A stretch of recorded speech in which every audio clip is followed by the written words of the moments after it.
બરાબર. અને હું હિન્દીમાં બોલું કે ગુજરાતીમાં બોલું?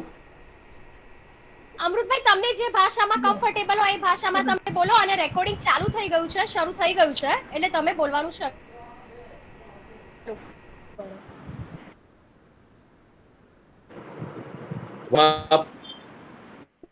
પ્રભ નિર્વિઘ્નં કુરુ મે દેવ સર્વ કાર્યેષુ સર્વદા. અખિલ ભારતીય સાહિત્ય પરિષદ કર્ણાવતી મહાનગર એકમ ના આંગણે આભાસી મંચ પર ઉપસ્થિત સૌ મહાનુભાવોનું હાર્દિક સ્વાગત છે. મિત્રો, આજે ચૈત્ર સુદ પંચમી છે. આજે સ્કંદ માતાનો દિવસ છે. માતા રાની નવરાત્રિની સ્કંદ માતાનો દિવસ ચાલી રહ્યો છે. જવાબદારી મળી છે. એ નિમિત્તે ઈશ્વરને પ્રાર્થના કરી અને હું આપણા લાડીલા જે એમનું તખલ્લુસ છે વર્ષાબેન, આ આભાસી મંચ પર આપ સૌને પ્રાર્થનામાં દોરો અને સૌને સરસ રૂડી પ્રાર્થના કરાવો. ડોક્ટર વર્ષાબેન જરમર. યા કુંદેન્દુ તુષાર હાર ધવલા યા શુભ્ર વસ્ત્રામૃતા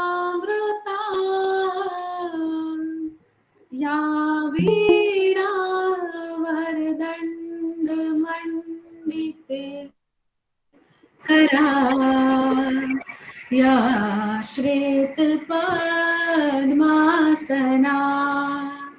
યા બ્રહ્માચ્યુત શંકર પ્રકૃતિભી દેવૈ સદા વંદિતા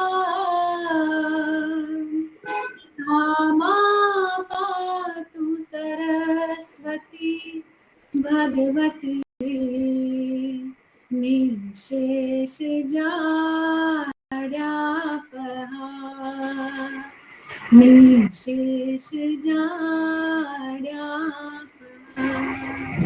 હરિ ઓમ. અસ્તુ. ખૂબ સરસ. પ્રાર્થના એ આત્માનો ખોરાક છે અને પ્રાર્થના આપણને ઈશ્વર સમીપ લઈ જાય છે. અને એમાં સ્વર સાધના હોય, કલમ સાધના હોય, તો એ પ્રાર્થનામાં અનંત પ્રકારના આશીર્વાદ પણ પ્રાપ્ત થતા હોય છે. ત્યારે આજે સિયા રામમય સબ જગ જાની કરહુ પ્રણામ જોર જુગ પાની. રામાયણ માં ખુદ સ્વયં રામ રામેતિ રામેતિ રમે રામે મનોરમે સહસ્ર નામ તતતુલ્યમ રામ નામ વરાનને. રામાયણ અને મહાભારત સરે જે વાત કરી એ આપણા ઇતિહાસ કાવ્યો છે. અને એમાંય આપણી ભારતીય સંસ્કૃતિનું જો કોઈ શિરમોર કાવ્ય હોય તો રામાયણ છે, રામચરિત માનસ છે. જન હૃદયની ભાષા અને જન હૃદયની વાણીને વાચા આપતું ભારતીય સંસ્કૃતિનું આ ગૌરવમય ગાન એટલે આપણી આ રામાયણ, એટલે જ આપણું આ રામચરિત માનસ. તુલસીદાસ હુલસી ગે ઘર તુલસી ભયો, એ તુલસીદાસની લોક બોલી, લોક ભાષામાં જે વાલ્મીકીએ સંસ્કૃત ભાષામાં લખ્યું એ જ તુલસીદાસે બધાને સમજણ પડે એવી અવધ ભાષામાં લખ્યું. અને એ અવધ ભાષાનું આજે મહાકાવ્ય જેને આપણે રામચરિત માનસ કહીએ છીએ, એ માનસ કાવ્ય ઓનલાઈન આભાસી મંચ પર ફરીથી આપ સૌનું ખૂબ હાર્દિક સ્વાગત છે. શ્રીમાન બળદેવભાઈ મોરી સાહેબને પણ હવે મારે વિનંતી કરવી છે કે અખિલ ભારતીય સાહિત્ય પરિષદ કર્ણાવતી એકમનો આપ સાહેબ પરિચય આપો અને આપના થકી અમે અને અમારી પરિષદ કર્ણાવતી એકમ શું છે એ આ મંચને પ્રસ્તુત કરો. શ્રીમાન બળદેવભાઈ મોરી સાહેબ. નમસ્કાર. ઉપસ્થિત સૌ બંધુ ભગિનીઓ, ચૈત્ર સુદ પાંચમ અને 6 ફેબ્રુઆરી 2022ના આ શુભ દિને આયોજિત અખિલ ભારતીય સાહિત્ય પરિષદ કર્ણાવતી એકમનું આ આભાસી એક કાર્યક્રમમાં આપ સૌનું સ્વાગત છે. મારા ભાગે અખિલ ભારતીય સાહિત્ય પરિષદના એક પેટા એકમ અને એક મુખ્ય એકમ એટલે કે કર્ણાવતી એકમ અને મુખ્ય એકમ અખિલ ભારતીય સાહિત્ય પરિષદ જે સારા ભારત વર્ષમાં કામ કરે એ બંનેનો પરિચય ટૂંકમાં આપવાનો છે. અખિલ ભારતીય સાહિત્ય પરિષદનું કર્ણાવતી એકમ છે એ અખિલ ભારતીય સાહિત્ય પરિષદ ભારતભરમાં જે ચાલે એનો જ એક પેટા એકમ છે. અને છેલ્લા આપણે જોઈએ છીએ 3-4 મહિનાથી એ ટીમ અખિલ ભારતીય સાહિત્ય પરિષદ કર્ણાવતી એકમની આ મિત્રો એ આભાસી મંચ ઉપર જે વ્યાખ્યાનમાળા યોજી છે એના જ ભાગરૂપે આજની આ વ્યાખ્યાનમાળા છે. મિત્રો, કર્ણાવતી એકમનું એક નાનો એવો પરિચય આપીને હવે હું અખિલ ભારતીય સાહિત્ય પરિષદ ભારતીય જે આપણું જે એક આખું મંચ છે એનો પરિચય આપું તો અખિલ ભારતીય સાહિત્ય પરિષદ એ મૂળમાં વૈચારિક અને રચનાત્મક એક સાહિત્ય સંગઠન છે કે જે આ બે પાયા ઉપર આમૂલ પરિવર્તન કરવા માટે કટિબદ્ધ છે, જેનો મુદ્રાલેખ સત્યમ શિવમ અને સુંદરમ છે.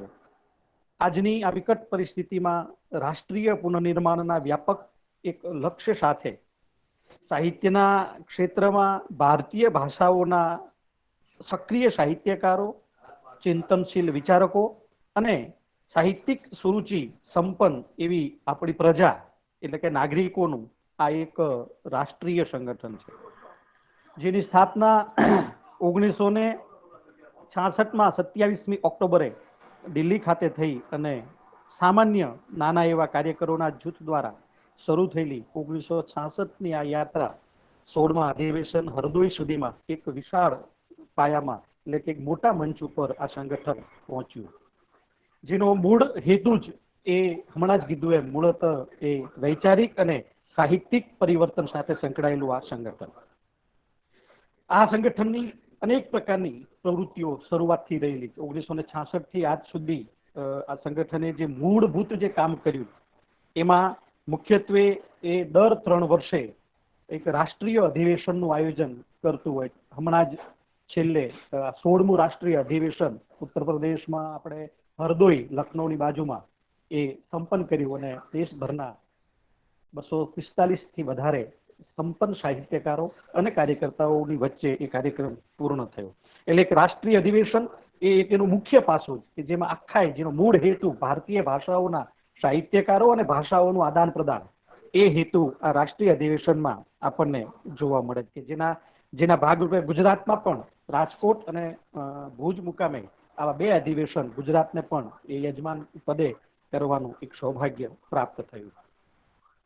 મિત્રો, આ એક જે રાષ્ટ્રીય સંગઠન છે એના કેટલાક વિશિષ્ટ ઉદ્દેશો, ખાસ કરીને એ ઉદ્દેશો જે આખા ભારતભરમાં અત્યારે કાર્યાન્વિત થવા જઈ રહ્યા છે, જેમાં ભારતીય ભાષા અને સાહિત્યની ઉન્નતિ અને એના સંદર્ભમાં રિસર્ચ એટલે કે સંશોધન થાય અને એવા સંશોધન કરવું અને કરાવવું, સાથે સાથે એવા સંશોધન કેન્દ્રોની પણ સ્થાપના કરવી, ભારતની ઘણી બધી એવી અલગ અલગ ભાષાઓ કે જે બંધારણીય ભાષાઓ ને એ સિવાયની પણ ભાષાઓ વચ્ચે જે પરસ્પર આદાન પ્રદાન થાય એ આદાન પ્રદાનનું કામ કરવું, એને ઉત્તેજન આપવું, ભારતીય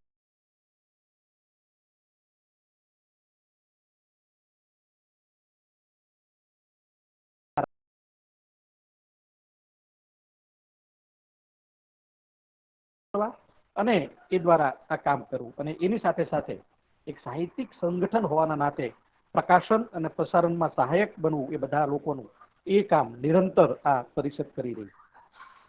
આ અખિલ ભારતીય સાહિત્ય પરિષદનું સુકાન 1966થી જે જૈનેન્દ્ર કુમારજીથી શરૂ થયું, જે મૂળ આપણા મોટા ગજાના સાહિત્યકાર, ત્યાંથી લઈ અને આ અખિલ ભારતીય સાહિત્ય પરિષદના વિવિધ જે એના અધ્યક્ષો થયા એમાં ગોવિંદ શંકર કુરૂપ, ડોક્ટર ફતેહસિંહ, સોહનલાલ દ્વિવેદી, ડોક્ટર જી.વી. સુબ્રમણ્યમ, રમાનાથ ત્રિપાઠી, વિદ્યાનિવાસ મિશ્ર, ડોક્ટર જગદીશ ગુપ્ત, ડોક્ટર દયાકૃષ્ણ વિજય, ડોક્ટર સદાશિવ રાવ અને ડોક્ટર બળવંત જાની જેવા જે ગુજરાતમાંથી એના અધ્યક્ષ તરીકે પ્રસ્થાપિત થયેલા આવા ભારતભરના સાહિત્યકારો, વરિષ્ઠ સાહિત્યકારોએ આ પરિષદનું સુકાન સંભાળેલું.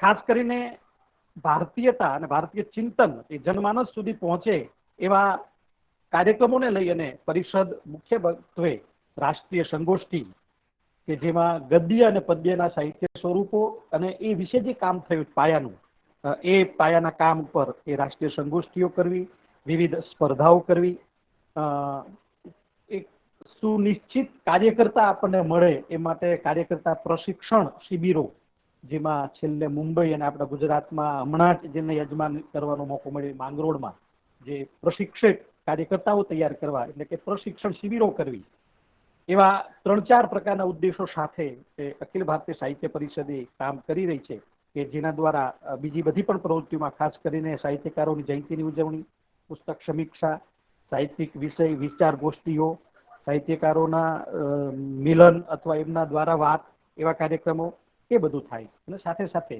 અખિલ ભારતીય સાહિત્ય પરિષદે પુસ્તક પ્રકાશનનું એક ખૂબ સરાહનીય કામ પણ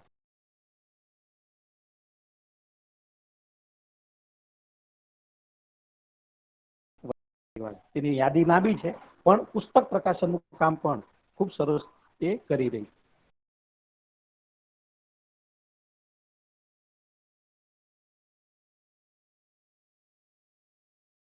સાહિત્ય પરિક્રમા ચલાવે કે જેમાં એ આખા ભારતના મહત્વના સાહિત્યકારો અથવા નવા સાહિત્યકારો, કવિઓ, લેખકોના શોધપત્રોને અથવા એના આલેખોને એ મહત્વ આપે. તો આટલું બધું કામ એ કરી રહી છે. અહીંયા વિશાળ પરિચય તો છે, પણ સમયના અનુસંધાને આપણે આ મહત્વની વાતને આવરી લઈ અને મેં અહીંયા જે મૂકવાનો પ્રયત્ન કર્યો છે. ખૂબ ખૂબ અભિનંદન અને ધન્યવાદ. ખૂબ ખૂબ ખૂબ અભિનંદન બળદેવભાઈ, આપે સુચારુ અને સચોટ પરિષદનો પરિચય આપ્યો. આભાર, ખૂબ ખૂબ અભિનંદન. મિત્રો, કાર્યક્રમ હોય અને એમાં શુભેચ્છા ન હોય એ કેમ ચાલે? તો આજે તો રામની વાત છે, રામાયણની વાત છે, અને એ રામાયણ એટલે જન હૃદયની ભાષાની વાત છે, વિશ્વની વાત છે, આપણી સંસ્કૃતિનું ગાન છે. એમાં 7 કાંડની વાતો છે.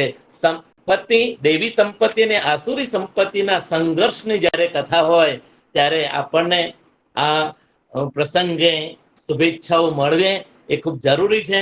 તો હું અમારા આદરણીય સ્નેહી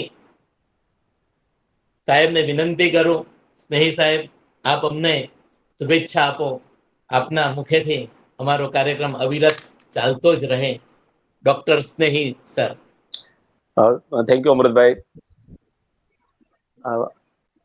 ગુજરાત અખિલ ભારતીય સાહિત્ય પરિષદનું ગુજરાત અને એની કર્ણાવતી એકમના આ સુંદર કાર્યક્રમમાં આજના જે વક્તા છે ધનંજયજી, એમને હું શુભકામનાઓ પાઠવું છું. આખા કાર્યક્રમને શુભકામનાઓ પાઠવું છું. રામાયણ કે રામચરિત માનસને એના વિશે તો આપણે ઘણી બધી વાત કરી શકીએ અને ઘણા બધા દિવસો પણ ઓછા પડે, પણ શા માટે આપણે આપણા મહાકાવ્યોને યાદ કરતા હોઈએ છીએ? રામાયણને માત્ર એક, રામચરિત માનસને માત્ર એક મહાકાવ્ય તરીકે મૂલવીએ તો વિશ્વના મહાકાવ્યો હોય એને એ શા માટે સદીઓ સુધી લોકો એને યાદ રાખતા હોય છે? શા માટે આપણી જેવી સંસ્થાઓએ એના માટે કાર્યક્રમો કરવા જોઈએ? એ નાની વાત મારે કરવી છે કે કોઈ પણ ભાષાને પોતાનું મહાકાવ્ય હોય, કોઈ પણ દેશને પોતાનું મહાકાવ્ય હોય, અને આપણે એ મહાકાવ્યને 2 રીતે જોતા હોઈએ છીએ. એક તો એના મોટિવની દ્રષ્ટિએ અને બીજા એના મોટિવની દ્રષ્ટિએ.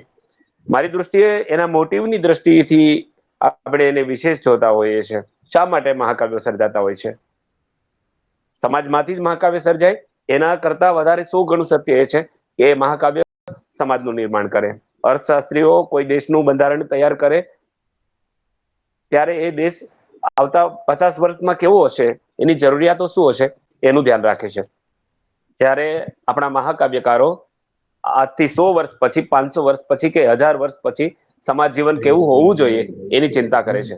ભાઈ કેવો હોય, બેન કેવી હોય, પત્ની કેવો હોય, પુત્ર કેવો હોય, એક આઈડિયલ પુરુષ કેવો હોય, કોઈ રાષ્ટ્ર પુરુષ હોય, કોઈ દેશનો ફેસ હોય તો એ કેવો હોય, એવું એક આખું ચિત્ર જેને મળી રહે એવા કોઈ કાવ્યને આપણે મહાકાવ્ય કહીએ છીએ.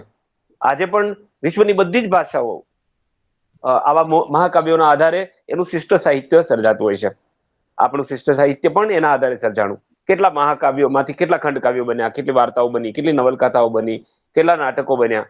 આજે પણ કોઈ જાન આવે એટલે આપણે સીતાને તોરણ રામ પધાર્યા. એક આઈડિયલ પુરુષ અને એક આઈડિયલ સ્ત્રી, એક આદર્શ વર અને એક આદર્શ પત્ની કેવી હોવી જોઈએ, એના માટે પણ આપણે ઉદાહરણો તરીકે ત્યાં જતા હોઈએ છીએ. આદર્શ સેવક કેવો હોવો જોઈએ તો પણ આપણે મહાકાવ્ય પાસે જઈએ. આદર્શ ભક્તિ કેવી હોય તો પણ આપણે મહાકાવ્ય પાસે જતા હોય. આદર્શ સમાજ જીવન કેવું હોય, ભારતનું તમામ પાસાઓ આપણને રામાયણમાંથી મળે. ભારતનું એટલે રામચરિત માનસ એ માત્ર એ કથા નથી. ભારતની વિદેશ નીતિ કેવી હતી જે તે સમયે, કઈ રીતે રામે યુદ્ધ ટાળવા માટેના પ્રયત્નો કર્યા, ત્યાંથી માંડીને રાષ્ટ્રનીતિ કેવી હોય, એ બધાના પાયામાં જે તે પ્રદેશનું, જે તે રાજ્યનું, જે તે દેશનું મહાકાવ્ય પડેલું હોય છે. રામે તો આપણને લોકશાહીના મૂળ બતાવ્યા કે રાજાને પણ પ્રશ્ન કરી શકાય અને રાજા પણ એના માટે ઉત્તરદેહી હોઈ શકે. કેટલો સરસ સમૃદ્ધ વારસો આપણા રામચરિત માનસમાં પડ્યું છે. હું આ આખા કાર્યક્રમને મારી આ નાની વાતથી શુભકામનાઓ પાઠવું છું. કાર્યક્રમ સાથે જોડાયેલા બધા મિત્રોને શુભકામનાઓ પાઠવું છું. અને કાર્યક્રમના અંતે જે બે મિત્રો ધનંજયભાઈ અને મિત્ર ભરતભાઈ કાવ્યપાઠ કરવાના છે એના માટે પણ હું શુભકામનાઓ પાઠવું છું. અમૃતભાઈને સુંદર સંચાલન કરી રહ્યા છે, પણ હવે પછીના સંચાલન માટે પણ એમને શુભકામનાઓ પાઠવું છું. હું ખૂબ આભાર માનું છું અખિલ ભારતીય સાહિત્ય પરિષદનો કે આ ઉત્તમ પ્લેટફોર્મ પર મને મારી વાત કરવાનો મોકો આવ્યો. Thank you. આભાર સર, ખૂબ ખૂબ આભાર. આપની નમ્રતા જ અમારા માટે પ્રેરણા સ્ત્રોત છે. હવે આગળ વધીએ. આપણા મુખ્ય વક્તા ડોક્ટર ધનંજય ભંજ અને ડોક્ટર ભરતભાઈ ઠાકોર એ હવે જોડાશે કદાચ. હવે રામાયણ વિશે જ્યારે વાત થતી હોય, રામચરિત વિશે વાત થતી હોય તો રામચરિત શબ્દ અર્થ સરખું જ મહત્વ ધરાવે છે, જે સંવાદ સાથે સીધું નિરૂપણ ધરાવે છે, લયબદ્ધ અને વર્ણ પ્રધાન અલંકૃત શૈલી ધરાવે છે, કથાનકના ભાવ પક્ષનું નિરૂપણ અને અધ્યાયને બદલે એક કાંડમાં વસ્તુ વિભાજન કરતો ભારતની સંસ્કૃતિનું દર્પણ છે. ત્યારે આ સંસ્કૃતિના દર્પણને ઉજાગર કરવા મુખ્ય વક્તાનો પરિચય આપવા હું વિનંતી કરું છું ડોક્ટર ખ્યાતિબેન ને કે મુખ્ય વક્તા સાહેબ ધનંજય સરનો ખૂબ પરિચય આપો. આપ ખ્યાતિબેન. જી જી જી. ડોક્ટર ધનંજય ભંજ, એમનો જન્મ થયો છે ઓડિશામાં. જન્મનગરી એમની ઓડિશા છે અને એમનું કર્મસ્થાન છે ગુજરાત. સુરતમાં છેલ્લા 21 વર્ષથી સ્કૂલમાં સંસ્કૃતના શિક્ષક તરીકે એમની સેવારત છે, સેવા બજાવી રહ્યા છે. અને છેલ્લા 15 વર્ષથી સંસ્કૃતના જે દૈનિક ન્યૂઝપેપર છે એ દૈનિક ન્યૂઝપેપરમાં એડિટર તરીકે સેવારત છે. ઓકે. એમણે 3 પુસ્તકોનું લેખન કાર્ય કર્યું છે. એમાં એક પુસ્તક છે રસ ગંગાધર, જે અલંકાર શાસ્ત્ર છે, જે હિન્દી વિષયના એમએના કોર્સમાં અત્યારે ઘણી બધી યુનિવર્સિટીમાં ચાલે છે. બીજી એમની પુસ્તક છે વ્યાકરણ મંજૂષા, જે સ્કૂલ લેવલ પર અભ્યાસક્રમમાં જોડાયેલું છે. અને ત્રીજી પુસ્તક છે 456 જેમ્સ, જે નીતિ તથ્યાત્મક સંગ્રહ છે. આ ઉપરાંત સરના 15 થી પણ વધારે રિસર્ચ પેપર છે, જે અલગ અલગ ભારતના અલગ અલગ જર્નલમાં પ્રકાશિત થયેલા છે. આ સિવાય સર ઘણી બધી સંસ્થાઓમાં સક્રિય રીતે સેવા આપી રહ્યા છે. અને જ્યાં જ્યાં સંસ્કૃતનું કાર્ય થતું હોય, સંસ્કૃતનો વર્કશોપ હોય, સેમિનાર હોય કે વક્તવ્ય હોય, એ દરેક જગ્યામાં સર ઉત્સાહથી ભાગ લે છે અને ઉત્સાહથી પોતાની સેવા આપતા હોય છે. હું વધારે મારો ટાઈમ ના લઈને હું સરને આમંત્રણ આપું છું કે સર આવો અને અમને આપની શ્રી રામચરિત માનસ પરની જે પણ આપની વિચાર છે, જે પણ આપના વિચાર છે કે આપનું જ્ઞાન છે, એનો અમને લાવો આપો. સર ધન્યવાદ. बहुत खूब खूब खूब अभिनंदन. અમૃતભાઈ, એક વસ્તુ માટે તો સરનો ધન્યવાદ એટલા માટે હું ફરીથી માનું છું કે થોડા સમય પહેલા જ સરને બાયપાસ કરાયું અને મેં એમને રજૂઆત કરી કે સર શ્રી રામચરિત માનસ પર તો જો તમે વાત કરી શકો અને 6 એપ્રિલે અમારી ઈચ્છા છે આ વિષય પર જો તમે થોડો પ્રકાશ પાડી શકો તો તમારા જેવા સંસ્કૃતના વિદ્વાન જો આ વિષય પર બોલતા હોય તો અમને વધારે મજા આવશે. એ વખતે સરની મેડિકલ ટ્રીટમેન્ટ ચાલુ જ હતી અને તેમ છતાં સરને ડોક્ટરે બોલવાની ના પાડી છે કે વધારે તમારે બોલવાનું નહીં, એનાથી એમને શ્વાસ ચડે છે, એમને બ્લડના સ્લોટ થઈ ગયા છે.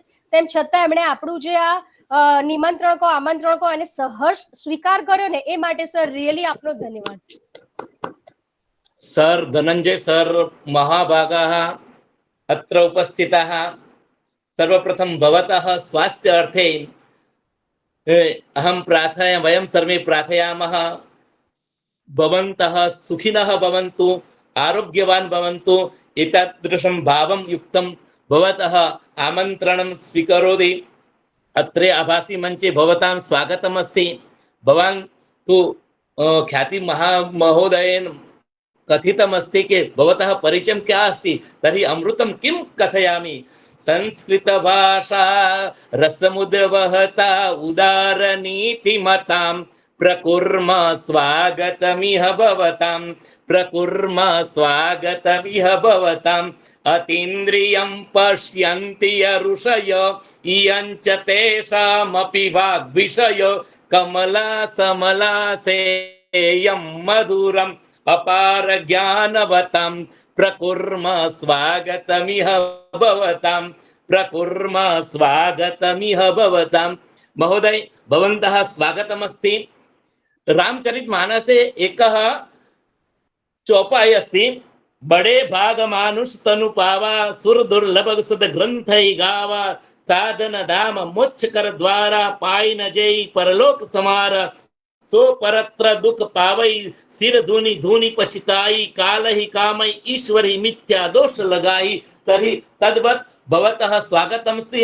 भवान् आगच्छन्तु, उद्घोषं करोतु, रामचरितमानसस्य गानं कुर्वन्तु. महोदय धनंजय सर, आप बोलिए, आपका हार्दिक स्वागत है.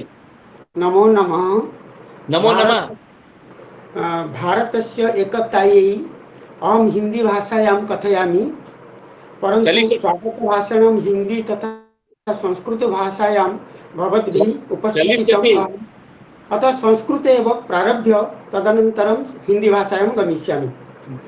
संस्कृतं संस्कृति इति भारतस्य कृते द्वे प्रतिष्ठे. संस्कृतं तथा संस्कृति उभे परिपूरके. संस्कृतं विना संस्कृति नास्ति, संस्कृतिं विना संस्कृतस्य अवधारणमपि नास्ति. शोभनम्. भवतः नाम अमृत, यस्य कदापि मृतत्व न भवति, अमरत्वं यस्य कदापि मरत्वं न भवति. और गुजरात प्रदेशे महावीर शब्दस्य जैन धर्मस्य परंपरा अति विशाला. अत्र महावीर इति शब्दस्य मध्ये म और र अस्मिन् मध्ये हावी इति शब्दः आगच्छति. यः म र मरस्य उपरि हावी भवति, स महावीरः कथ्यते. मैं अभी हिंदी में बोल रहा हूँ. महावीर म और र, मर बीच में हावी, महावीर.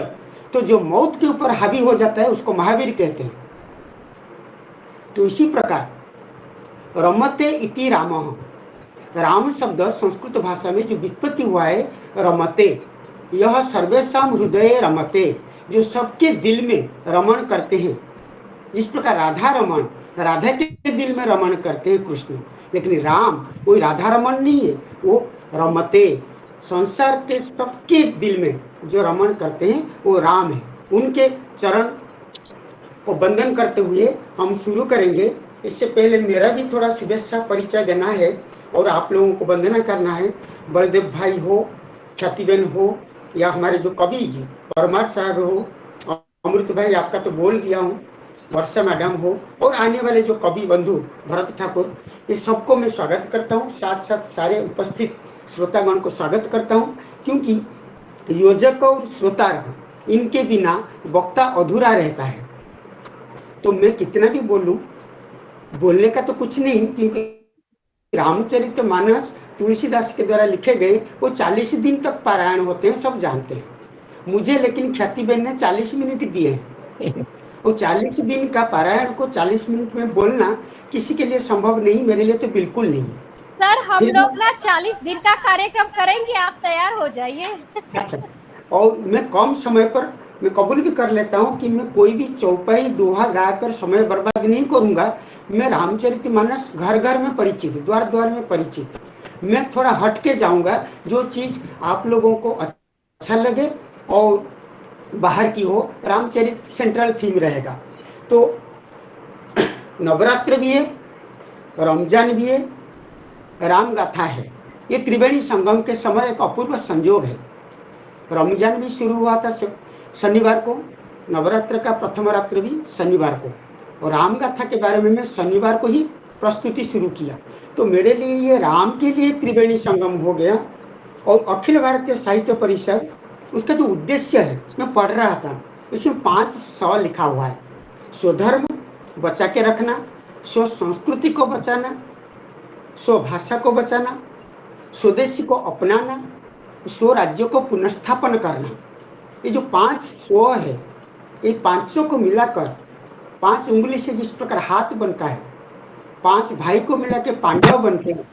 ये अखिल भारतीय साहित्य परिषद के जो 5 स्वधर्म, स्व संस्कृति, स्वभाषा, स्वदेशी, स्वराज्य, ये 5 को लेकर हम जो आगे बढ़ रहे हैं, पूरा डिटेल परिचय दे दिए डॉक्टर बलदेव भाई ने, मोदी साहब ने। तो श्री राम के बारे में व्यक्तिगत विशेषत्व के बारे में यदि पढ़ें, 2 प्रकार के व्यक्तित्व है। वो मानवीय लीला करने के लिए धरती पर उतरे थे, व्यक्तिगत विशेषत्व और अलौकिक विशेषत्व।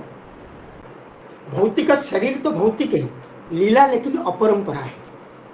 ऐश्वर्यवान पुरुष जो हो, भगवत प्राप्ति जो हो, और उनकी क्रियाकलाप भी, उनका गुण, दोषी भी गुण गा रहा है, दुष्ट भी गुण गा रहा है, इवन रावण भी गुण गा रहा है। मरते समय भी पूछ रहा है मुझे गुरु ज्ञान दो। दुश्मन से जो पूछता है वो कभी दुश्मन नहीं हो सकता। जो रावण मरते समय रामचंद्र से परामर्श मांग रहा है दुश्मन के हाथ से मरते हुए, तो दुश्मन किसी भी कोने से, किसी भी तरीके से राम किसी का दुश्मन नहीं हो सकते। तो इस प्रकार अलौकिक क्रियाकलाप को लेकर चलने वाले वाल्मीकि और राम में संवाद हो रहा था। वाल्मीकि बोले, हे रामचंद्र जी, मैं आपके बारे में कुछ चरित्र को दुनिया को सुनाना चाहता हूँ।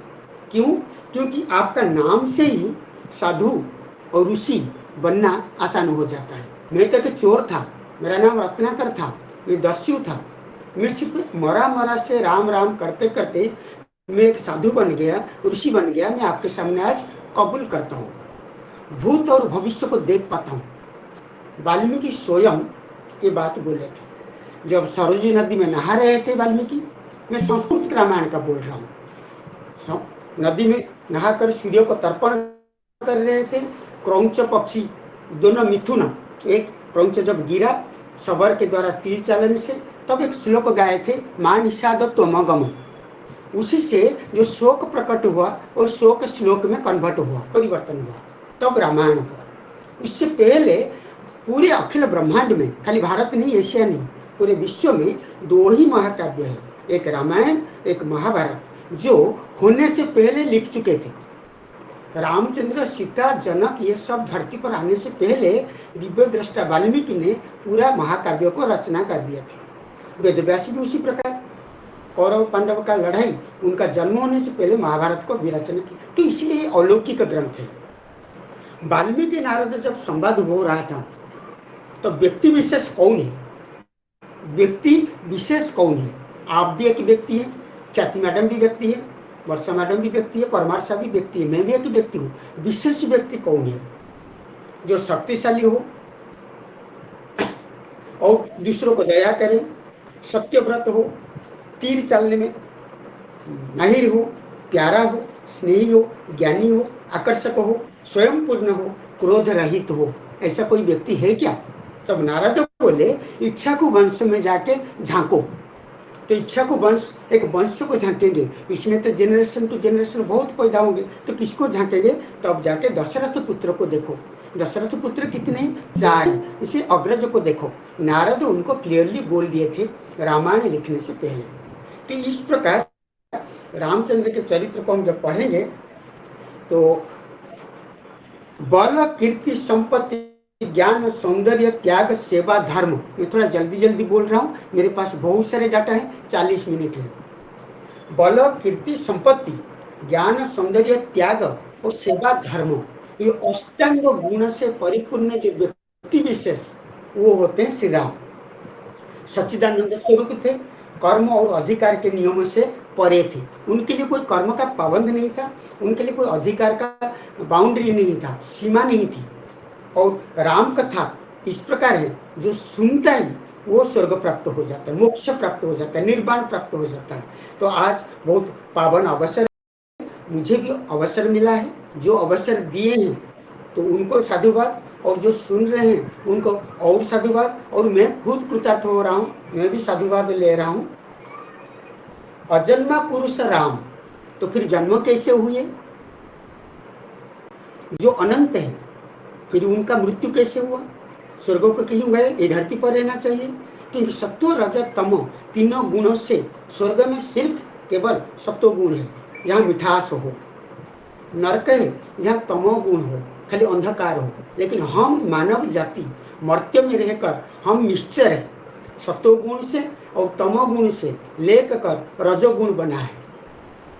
तो स्वर्ग के देवता लोग भी तरसते हैं, हम एक बार मानव बने, भारत वर्ष में पैदा हुए, तो ये हमको एक मोक्ष मिल चुका है। जन्म होते ही, भारत भूमि में हवा पानी को छूते ही, सूर्य को देखते ही, जन्म होते ही हम राम के बराबर हो चुके हैं। इसीलिए रमते इति रामः, राम सीता के हृदय में रमण करते हैं, ख्याति मैडम सबके हृदय में रमण करते हैं। हम एक एक राम हैं, क्योंकि हम मर्त्य में रहकर स्वर्ग को नरकों को दोनों को उपभोग करते हैं। हमारे मन में क्रोध होता है, हमारे मन में प्रेम होता है, हमारे भी पारिवारिक सुख है, हमारे भी दुश्मन के साथ गुस्सा है।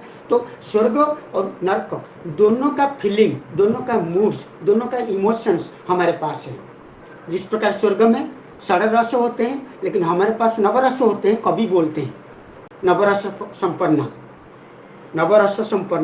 स्वर्ग में तो 6 रस है, तो स्वर्ग के लोग तरसते हैं। वही तरसते तरसते रामचंद्र आए धरती पर, ताकि देखें तो सही ऐसा कैसा स्वर्ग है जो स्वर्ग से भी बढ़कर है। तो हमारा जन्म मानव जन्म है, लेकिन हम मानवीय लीला करते हैं। मानव के शरीर में हम सबके रोम रोम में राम राज करते हैं। गीता में कहा गया है, अजोपि सत अव्ययात्मा भूतानाम ईश्वरोपि सन प्रकृति स्वयं अधिष्ठाय संभवामी आत्म मायया। आत्मा की माया से मैं संभव होता हूँ। गीता में और एक श्लोक था, आप पढ़े, यदा यदा ही धर्म से जानते हैं। और आज खास करके नवरात्र का मध्यम रात्र है, पंचम रात्र है। अभी अमृत भाई बोल रहे थे स्कंद माता, या कोई बोल रहे थे स्कंद कार्तिक, उनकी माता की पूजा होती है, गौरी पार्वती की पूजा होती है। आज एक अच्छा दिन है, आज 5वां रात्र है, आज पंचमी तिथि है, और आज मुझे मिला है। ऊपर से देखेंगे तो 5 नंबर माता, नीचे से देखेंगे भी 5 नंबर माता। नव माता में से आज मध्यम पंथा में मुझे रखा गया है। तो मेरे ऊपर ज़्यादा प्रेशर आप दे नहीं सकते, मैं आपको ज़्यादा भी कुछ खुश नहीं कर सकता हूँ। फिर भी मैं पापी नहीं गिनाऊंगा, मुझे कोई दोष नहीं देंगे। शुद्ध भक्ति परंपरा में जो वाल्मीकि संस्कृत में लिख दिया, फिर हिंदी में अवधी भाषा में लिखने का नौबत क्यों आया? ये एक सवाल है, अभी तक अनुत्तरित सवाल है। यदि संस्कृत में विशाल महाकाव्य लिखा गया, वाल्मीकि रामायण, दक्षिण में कंब रामायण, उत्कल में दांडी रामायण, अद्भुत विचित्र रामायण, बहुत रामायण हुए, फिर अवधी भाषा में तुलसीदास रामायण समग्र भारत में इतना प्रसिद्ध क्यों हुआ? लिखने का नौबत क्यों आया? ये तो 1617 शताब्दी में लिखा है। क्यों लिखा है? क्योंकि संस्कृत भाषा को तब देवताओं के अलावा, मुनि ऋषियों के अलावा, साधु संत के अलावा, स्पेशली ब्राह्मणों के अलावा पूजा पाठ कर्म करने वाले, वेद को पढ़ने वाले यही समझते थे। इसको वाइडर करने के लिए आम आदमी के कानों तक, मुख तक, नयन तक जाने के लिए तुलसीदास रामायण लिखा गया। और तुलसीदास के रामचरितमानस, वाल्मीकि के रामायण में बहुत फर्क है। जिस प्रकार अग्नि परीक्षा में सीता को भेजा गया था, लेकिन तुलसीदास रामायण में सीता को नहीं भेजा गया था। आप लोग पढ़े होंगे, पहली बार मैं बोल रहा हूँ, कुछ लोगों को अचंभित होगा। जब सीता को अग्नि परीक्षा के लिए भेजा गया, तब रामचंद्र अग्निदेव को प्रेयर किए, हे अग्निदेव आइए मेरी पत्नी को बचाइए। सामाजिक लांछना से बचने के लिए समाज का कुष्ठा रटने से बचने के लिए मैं सीता को छोड़ने तो प्रचार कर दिया, लेकिन सचमुच सीता से मैं विरह वेदना को सहन नहीं कर पाऊंगा। तो आप मेरी सीता को सही सलामत रखिए, उसका एक डमी, इसका एक क्लोन मेरे सामने खड़ा करिए। तो अग्निदेव माया से सीता को लेके सही सलामत शरण दिए और एक क्लोन सीता को दिए पब्लिक के लिए, जनता के लिए। ये सीता सचमुच सीता लगी। वो क्लोन सीता अग्नि में गई, वो जल गई और अग्नि जब शांत हो गया, ठंडक हुआ, चंदन जैसा रस प्रदान किया, तब ओरिजिनल सीता बाहर आई। पब्लिक के नजर में सीता पवित्र आई। एक्चुअली सीता पवित्र ही थी। लोकल जैसे लोक मर्यादा को बचाने के लिए मर्यादा पुरुषोत्तम ने जो नाटक किए, ये नाटक एक रामायण में है, दूसरे रामायण में नहीं है। सबरी उपाख्यान, वो जो बेर खाती है, वो कोई रामायण में है, कोई रामायण में नहीं है। तो कभी कभी तुलसीदास भी इसमें कहीं कहें कि मैं थोड़ा बढ़ा चढ़ा के राम के बारे में बोल रहा हूं, आप इसको अपने ऊपर मत लेना, ये पहले से बोल के रखें। और शुरू से साधु संत सबको मंगलाचरण के बाद सबको प्रणाम कर रहे हैं। ये तुलसीदास के एक महिमा मंडित गाथा है। वो साधुओं को तो प्रणाम करते हैं कि देखिए मैं इतना बड़ा काव्य लिखने जा रहा हूँ। ये भारतीय परंपरा है, संस्कृत हो, ओडिया हो, गुर्जर भाषा हो, गुजराती हो, कोई भी कवि लिखते हैं, एक दो पद्य तो मंगलाचरण देते हैं कि मेरा काम निर्बाध परिसमाप्ति हो। तो तुलसीदास को वही बोले और एक श्लोक लिख, कुछ चौपाई लिख दिए, दुष्टों को भी प्रणाम कर रहे हैं। उसमें क्या बोल रहे हैं? बहुरी बंदी खल गण सती भाई, जितने खल व्यक्ति है उनको भी मैं प्रणाम करता हूँ। जो अमृत में जहर मिलाते हैं उनको भी प्रणाम करता हूँ। आज नहीं तो कल तो सुधर जाए। तो रामचरितमानस खाली साधुओं के लिए नहीं, अखंडल मणि आप ब्राह्मणा नाम, ब्राह्मण तो है, साथ साथ आ होता है संस्कृत में एक उपसर्ग। आ माने ब्राह्मण से लेकर ब्राह्मण तक। हम सुने आबाल वृद्ध वनिता, बहुत कॉमन शब्द है। आबाल वृद्ध वनिता माने बालक से लेकर वृद्ध वनिता तक, सपरिवार। तो आ ब्राह्मण मतलब ब्राह्मण से लेकर ब्राह्मण तक, शूद्र, वैश्य, क्षत्रिय, दुष्ट, पाखंडी, चोर, तस्कर, डाकू, गुंडा, सबके लिए मैं वंदन कर रहा हूँ ताकि सब शांतिपूर्वक सुने। ये एक खास बात है। कोई भी काव्य में साधुओं को, सरस्वती को, गणपति को प्रणाम किया जाता है। रामचरितमानस एक ही काव्य है पूरे हिंदी में, अवधि में, जो दुष्टों को भी, खल व्यक्ति को भी सादर प्रणाम करते हैं। ये उनका बड़ा पल है तुलसीदास जी के। रामायण कृति में रामायण हो, तुलसीदास हो, कंब रामायण हो, इसमें आप खास देखेंगे करुण रस पूरित है। नवरस में से करुण रस है। अंतिम निष्कर्ष निकलेगा करुण। कौन सा व्यक्ति को करुण अच्छा लगता है, ये यदि मैं सवाल करूं, किसी का हाथ ऊपर नहीं होगा। फिर भी हम बार बार रामायण देखते हैं। दादी नानी से हम रामायण हर बार सुन के सोते थे। जब बड़े हुए, गांव में रामलीला होती है, अयोध्या में रामलीला होती है, दिल्ली में होती है, सूरत में होती है, हम बार बार जाते हैं। रात रात जाग के हम कश्मीर फाइल्स को इतना प्यार नहीं करते जितना प्यार करते हैं रामायण को। जानते हैं करुण है, जानते हैं सीता को खींच के लिया जाएगा, जानते हैं सीता को अग्निदाह में सतीत्व परीक्षा में डाला जाएगा। सब किस्सा हमको जानने के बाद हम बार बार क्यों जाते हैं? 80 साल का जीवन में हम 80 बार क्यों देखते हैं? कश्मीर फाइल को तो एक बार के बाद मन भर जाता है। तो क्या आजकल के काव्यों में क्या कमी है? हम एक बार पढ़ने के बाद दोबारा पढ़ने को मन क्यों नहीं करता? यही दोबारा पढ़ने के लिए भारतीय साहित्य परिषद जो प्रशंसनीय काम कर रहा है, पुनर्जीवित कर रहा है साहित्य को, ये रामचरितमानस हमको सिखा रहा है। जो अपभ्रंश, जो क्लिष्ट, जो अनवांटेड साहित्य बन रहा है उसको बंद किया जाए और फिर से हम प्राचीन परंपरा में आए। आप जैसे बोल रहे थे, उत्तर प्रदेश में 2021 में अखिल भारतीय साहित्य परिषद का राष्ट्रीय अधिवेशन हुआ। वहाँ पूरा देशज स्टाइल में हुआ, इंडिजिनियस स्टाइल में हुआ। आप लोग गए होंगे। उसमें सब मिट्टी के बाउल में खाना परोसा गया था, लालटेन लगा के आपको कुटिया में रखा गया था, 5 स्टार होटल में नहीं रखा गया था।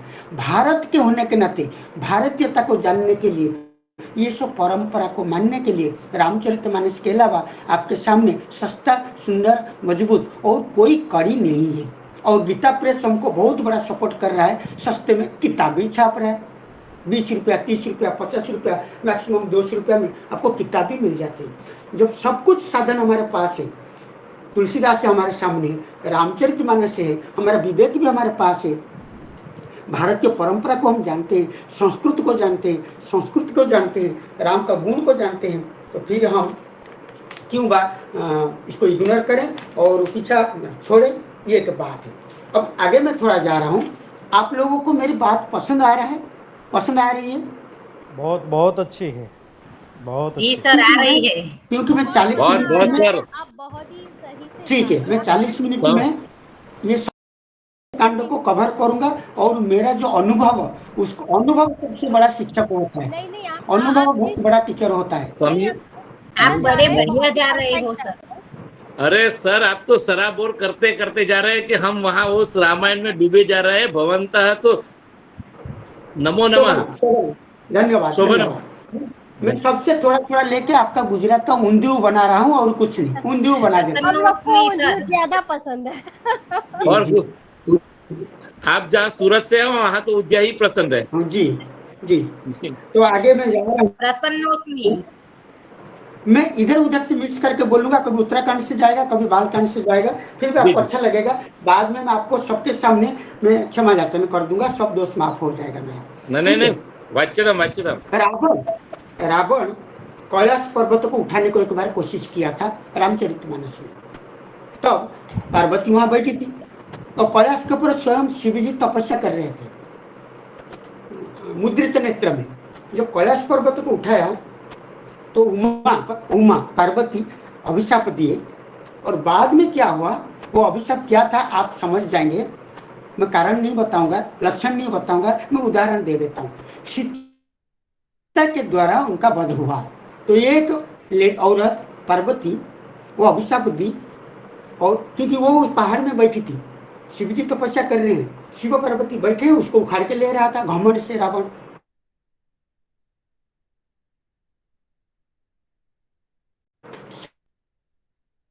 समय आएगा तो एक औरत जी के कारण, औरत के कारण तेरी मृत्यु होगी, और वही भी हुई। और एक एग्जाम्पल है, रामेश्वर एक शब्द है, एक जगह है, रामायण में बहुत चर्चित किस्सा है। जब हनुमान और अंगद जम्बूबान सबको लेके, जम्बूबान को लेकर जाके राम सेतु बांधने के लिए रामेश्वर के पास समुद्र के किनारे रेती से, भालुका से एक शिवलिंग बनाए, तो पूजा किए, और उस जगह का नाम हो गया रामेश्वर। ऊपर से शिव और पार्वती उड़ के जा रहे थे, भारत भ्रमण कर रहे थे। लक्ष्मण नीचे राम को पूछ रहे हैं, आप तो जगत पिता है, राम है, आपको फिर क्या जरूरत पड़ा छोटा भाई महेश्वर को पूजा करना? ब्रह्मा विष्णु महेश्वर, विष्णु का तो अवतार राम है, शंकर तो छोटे भाई, आप शंकर को क्यों पूजा कर रहे हो? तो लक्ष्मण को जवाब दिए, बेटा लक्ष्मण, भाई लक्ष्मण, ये रामेश्वर है, इनको मैं पूजा कर रहा हूँ। उसके संस्कृत में समस्त पद है रामेश्वर, भरत सर बोलेंगे, वो अमृत सर जानेंगे। रामेश्वर, रामस्य ईश्वर रामेश्वर, जो राम का ईश्वर है वो रामेश्वर है। ये बात सुनकर लक्ष्मण खुश हो गए। उस दिन से लक्ष्मण भी शंकर भगवान को राम का दर्जा दे दिए। ऊपर शिव पार्वती उड़ के जा रहे थे नंदी में। पार्वती पूछे, हे पतिदेव, राम तो लक्ष्मण को अच्छी खासा चॉकलेट खिला के उल्लू बना रहे हैं, आप कैसे उनका ईश्वर बनेंगे? आप तो छोटे भाई हैं। तो शंकर भगवान पार्वती को उल्लू बनाए, बोले नहीं नहीं, मैं उनका ईश्वर नहीं हूं, इसका समस्त पद भूल बोल दिए, ये तो बहुव्रीहि समास है। रामः ईश्वरः यस्य सह रामेश्वरः, राम हो ईश्वर जिसका, वही रामेश्वर है। तो पार्वती को शिव अलग ढंग से बहुव्रीहि समास समझा रहे हैं, और नीचे लक्ष्मण को राम तत्पुरुष समास समझा रहे हैं, षष्ठी तत्पुरुष, राम का ईश्वर रामेश्वर। तो दोनों, यहाँ लक्ष्मण और वहाँ पार्वती कुछ समय के लिए संतुष्ट हो गए। बाद में रामचरितमानस में तुलसीदास ने और वाल्मीकि ने, दोनों ने इसको इतिहास बना दिया। वो हम जब संस्कृत क्लास में जाकर पढ़ाते हैं, इसको बहुत अच्छी तरह एग्जाम्पल देते हैं। ये एग्जाम्पल को 2 मिनट में बताते हैं, पूरा पीरियड ये रामचरितमानस या वाल्मीकि रामायण में गुजर जाता है। तो इसी प्रकार राम उनका गुण मैं शुरू से बोला हूँ, हरि अनंता, हरि कथा अनंता। एक बात, नंदीश्वर था, किस्सा सुनिए। उसका बंदर जैसा चेहरा था, नंदीश्वर। वो बंदर जैसा चेहरा को देखकर रावण हंस दिया था। मैं थोड़ा महाभारत का बोल रहा हूँ, कहीं तो दुर्योधन बैठकर, शब्द नहीं बोल रहा हूँ, यूरिन कर रहा था, पेशाब कर रहा था, उसको देख के हंस दिया था कोई, दुर्योधन हंस दिया था, विनाश हुआ। इसी प्रकार यहाँ पर नंदीश्वर बंदर जैसा चेहरा को देखकर रावण हंस दिया था। तब नंदीश्वर बोला तुम्हारा भी विनाश बंदरों से होगा। तो हनुमान और पूरा खानदान जाके उनको विनाश किए थे। लेकिन और एक बात बताता हूँ, जो पढ़ रहे हैं सीरियसली रामचरितमानस, उसमें लिखा होगा ब्रह्मा जी से रावण वर मांगा था, मुझे अजय वर दे दो, अमर कर दो, मैं मरूंगा नहीं। और मैं इतना तांत्रिक हूँ, मैं इतना बड़ा ब्राह्मण हूँ, मैं इतना विद्वान हूँ, मैं किसी को मारना भी नहीं चाहता हूँ। यदि मारना तो और मरना नहीं चाहते हो, ऐसा कैसे होगा? मरोगे, थोड़ा बहुत मारो लेकिन मरो।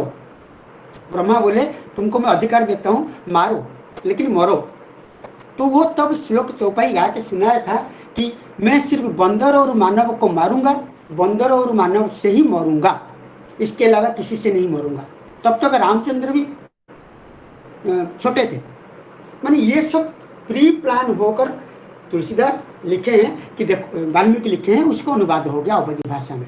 तो रावण को शुरू से वर मिला था कि मैं मरूंगा तो रावण बंदरों से मरूंगा, नहीं तो मानव के हाथ से मरूंगा। रामचंद्र मानवीय शरीर इसलिए लिए थे।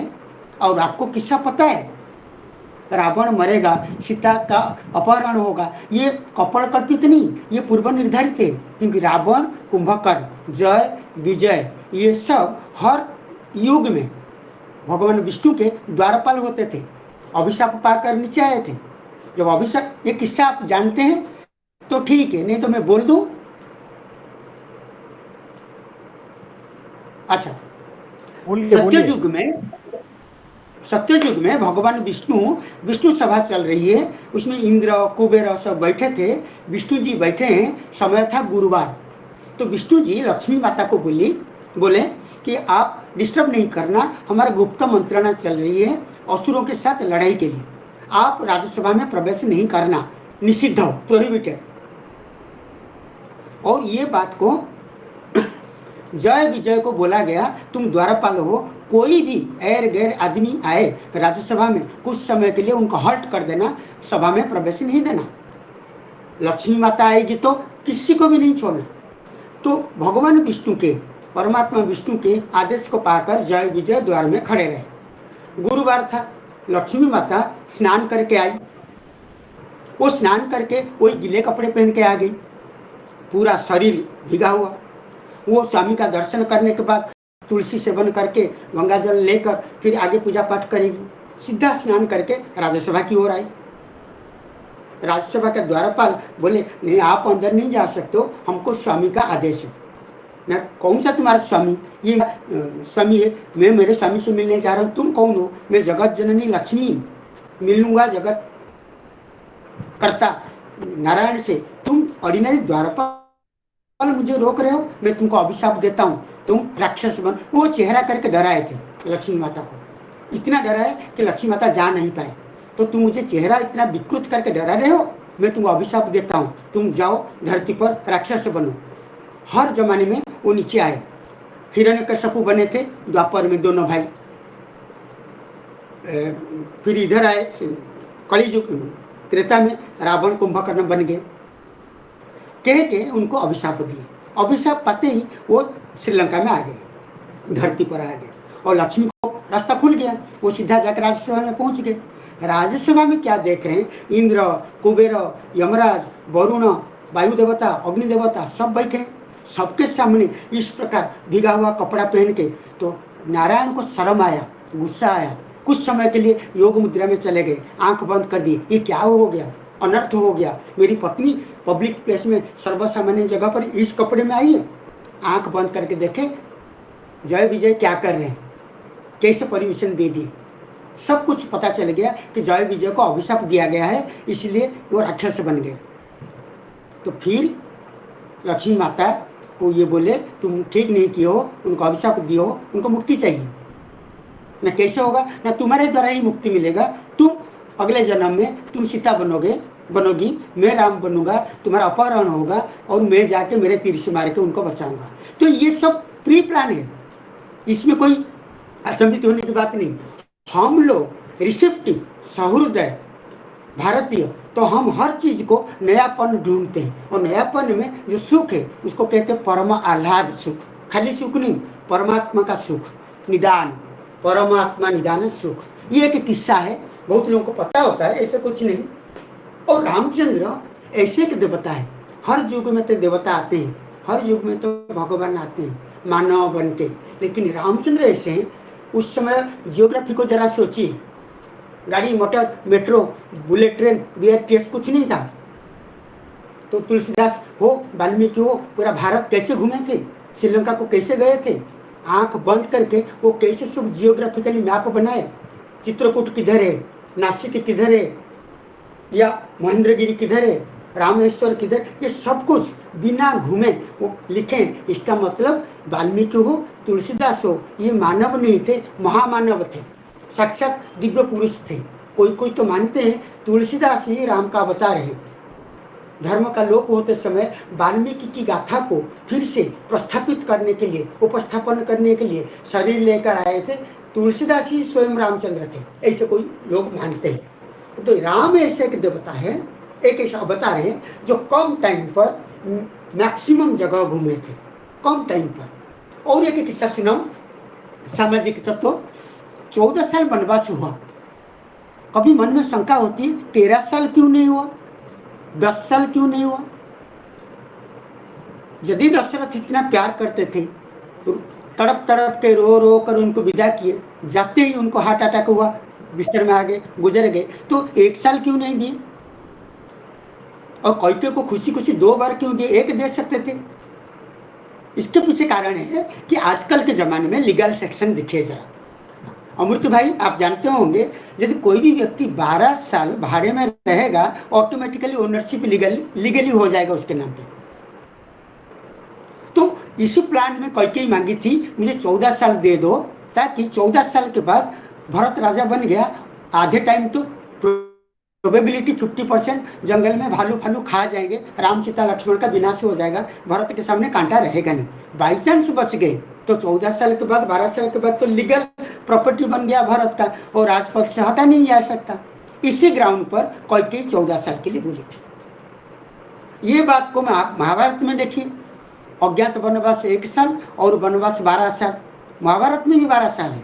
वही बात आजकल जुडिशरी, इंडियन जुडिशरी सिस्टम मानता है, 12 साल में आपका लीगल हक बन जाता है, आप क्लेम नहीं कर सकते ये मेरा घर है। इसलिए हम हर साल नोटरी करते हैं, कागजात करते हैं। तो ये एक सामाजिक मुद्दा आज तक चली आ रही है। तो आश्रम हो, बचपन से लेकर विश्वामित्र के साथ घूमे, गुरुकुल हो, यज्ञ रक्षा के लिए विश्वामित्र के साथ घूमे, शिव धनु भंग करने के लिए जनकपुर नेपाल को चले गए, गर्व को तोड़ने के लिए, घमंड को तोड़ने के लिए परशुराम के साथ जंगल में लड़े, अहल्या को उद्धार करने के लिए नदी के किनारे बैठे, सुबाहु को मारने के लिए फिर विश्वामित्र मुनि के साथ रहे, शूर्पणखा को, त्रिशिरा को मारने के लिए नासिक में गए, सुतीक्ष्ण, सरभंग, जटायु, सबरी, ये सबको उद्धार किए, ऋष्यम का पर्वत को जाके वहां बाली को मारे, सेतु को बांधे। ये सब करते समय कितना टाइम गया होगा। तो 14 साल उनको जो मिला था, ये तो लीगल सेक्शन का हो गया, इनके लिए नसीब था, ब्लेसिंग्स इन डिस्गाइज, अभिशाप में आशीर्वाद हो गया। वो 14 साल दिया गया ताकि 14 मेजर काम करें। आप लोग ध्यान से यदि रामायण पढ़ेंगे, वो 14 मेजर बड़े बड़े काम किए, हर साल एक एक करके गए। उनको यदि 12 साल होता, शायद आज शूर्पणखा का नाक नहीं करता, या सुबाहु नहीं मरता, कुछ ना कुछ कमी हो जाती। तो ये सब पूर्व निर्धारित प्लान के हिसाब से हो रहा है। तो पूरा सिस्टमेटिक, इन जटायु हो, कैवट जो नाव चलाता है, वो तो पाँव धोने को तैयार नहीं था, फिर वो पाँव धोने के बाद वही पानी को लेकर परिवार में बांट के पी रहा है। पहले उसका शंका होती है, बाद में समाधान होता है। ये वे के किस्सा है। इसके आगे यदि मैं थोड़ा बोलूं,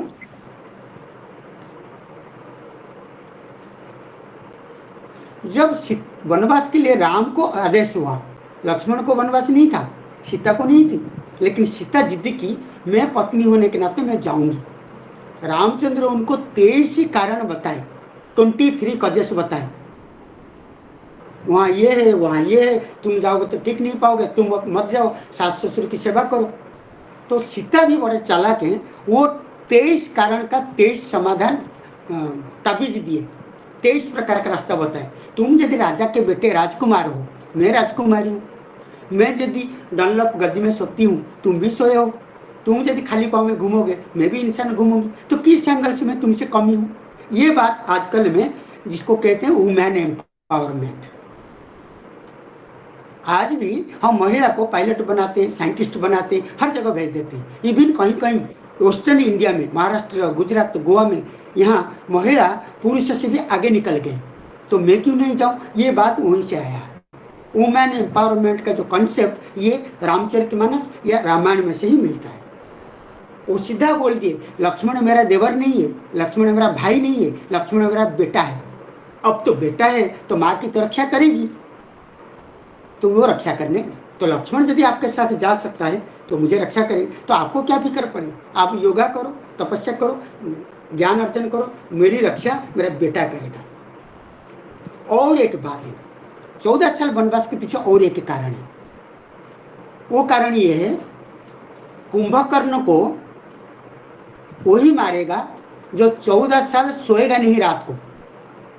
और 14 साल वनवास हुआ, उस वनवास के टाइम राम सीता जो कुटिया में रहते थे, लक्ष्मण रात में सोता नहीं था। लक्ष्मण कुटिया के बाहर दिन रात, दिन में तो घूमते थे, रात भर पहरा देता था वॉचमैन की तरह। जो व्यक्ति 14 साल रात को सोएगा नहीं, वही कुंभकर्ण को मार सकता। तो कुंभकर्ण इक्वल टू रावण।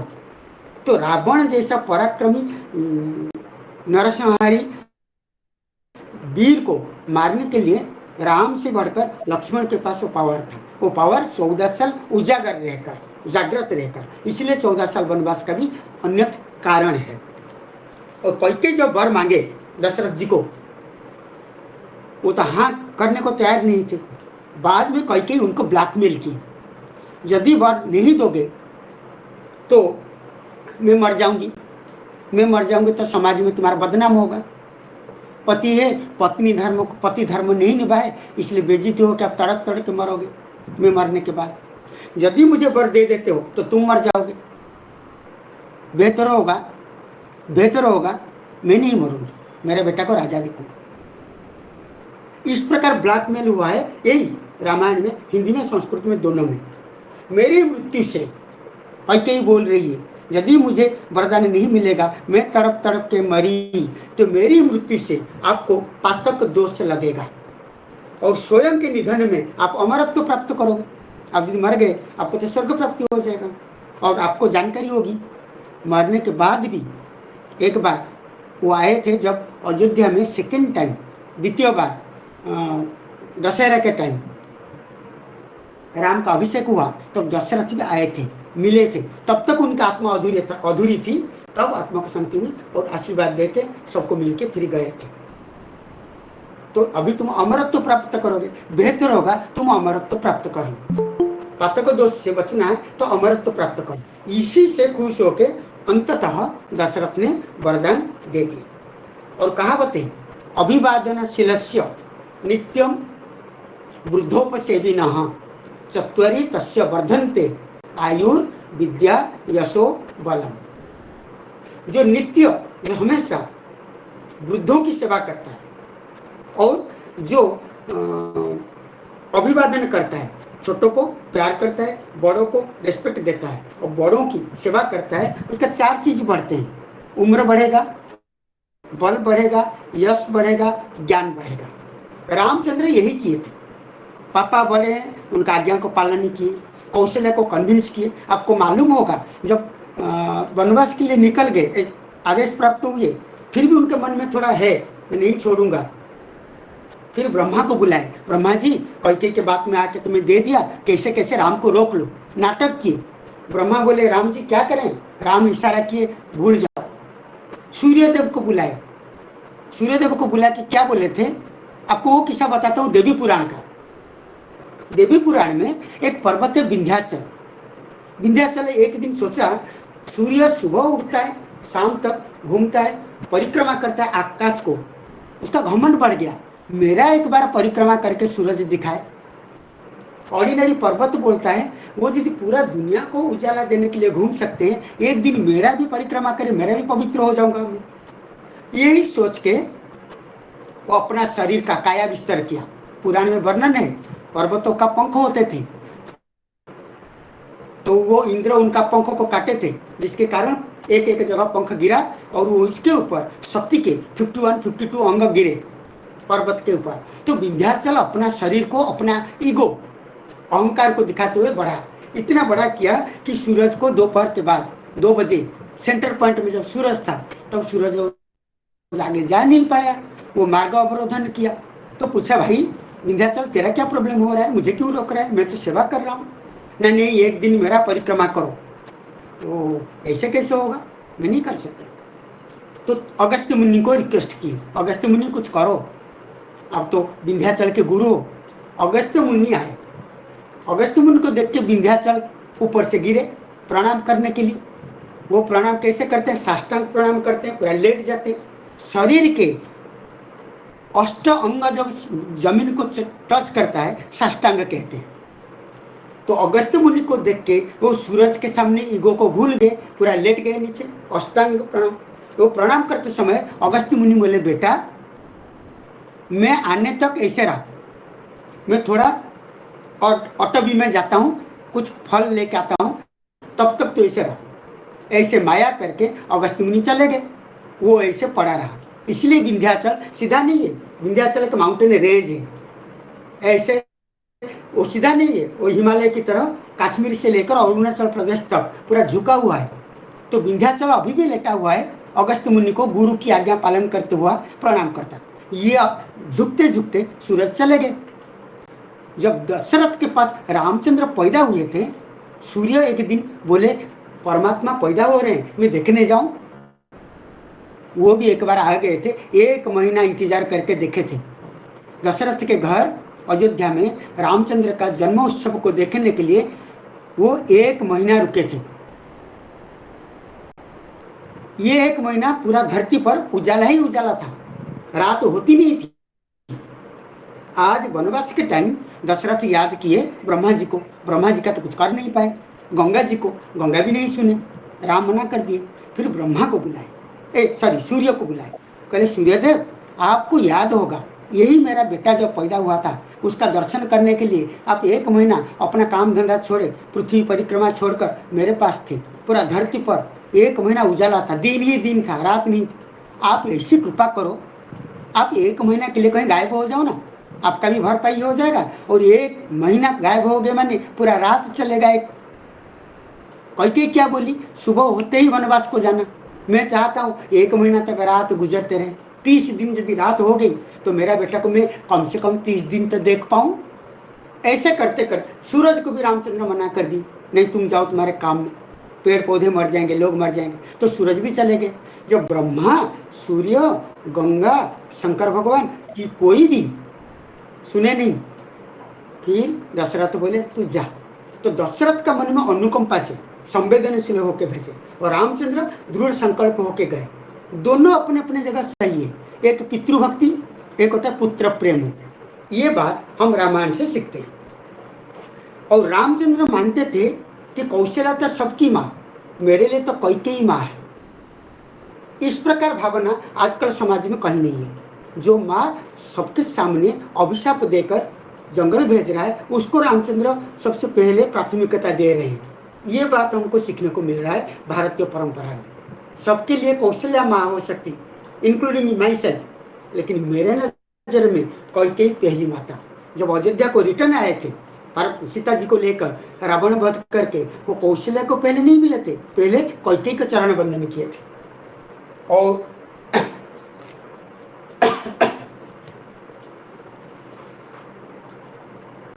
थोड़ा विश्राम करें और थोड़ा जलपान कर ले। शांति नहीं से नहीं, बोलिए। ठीक है।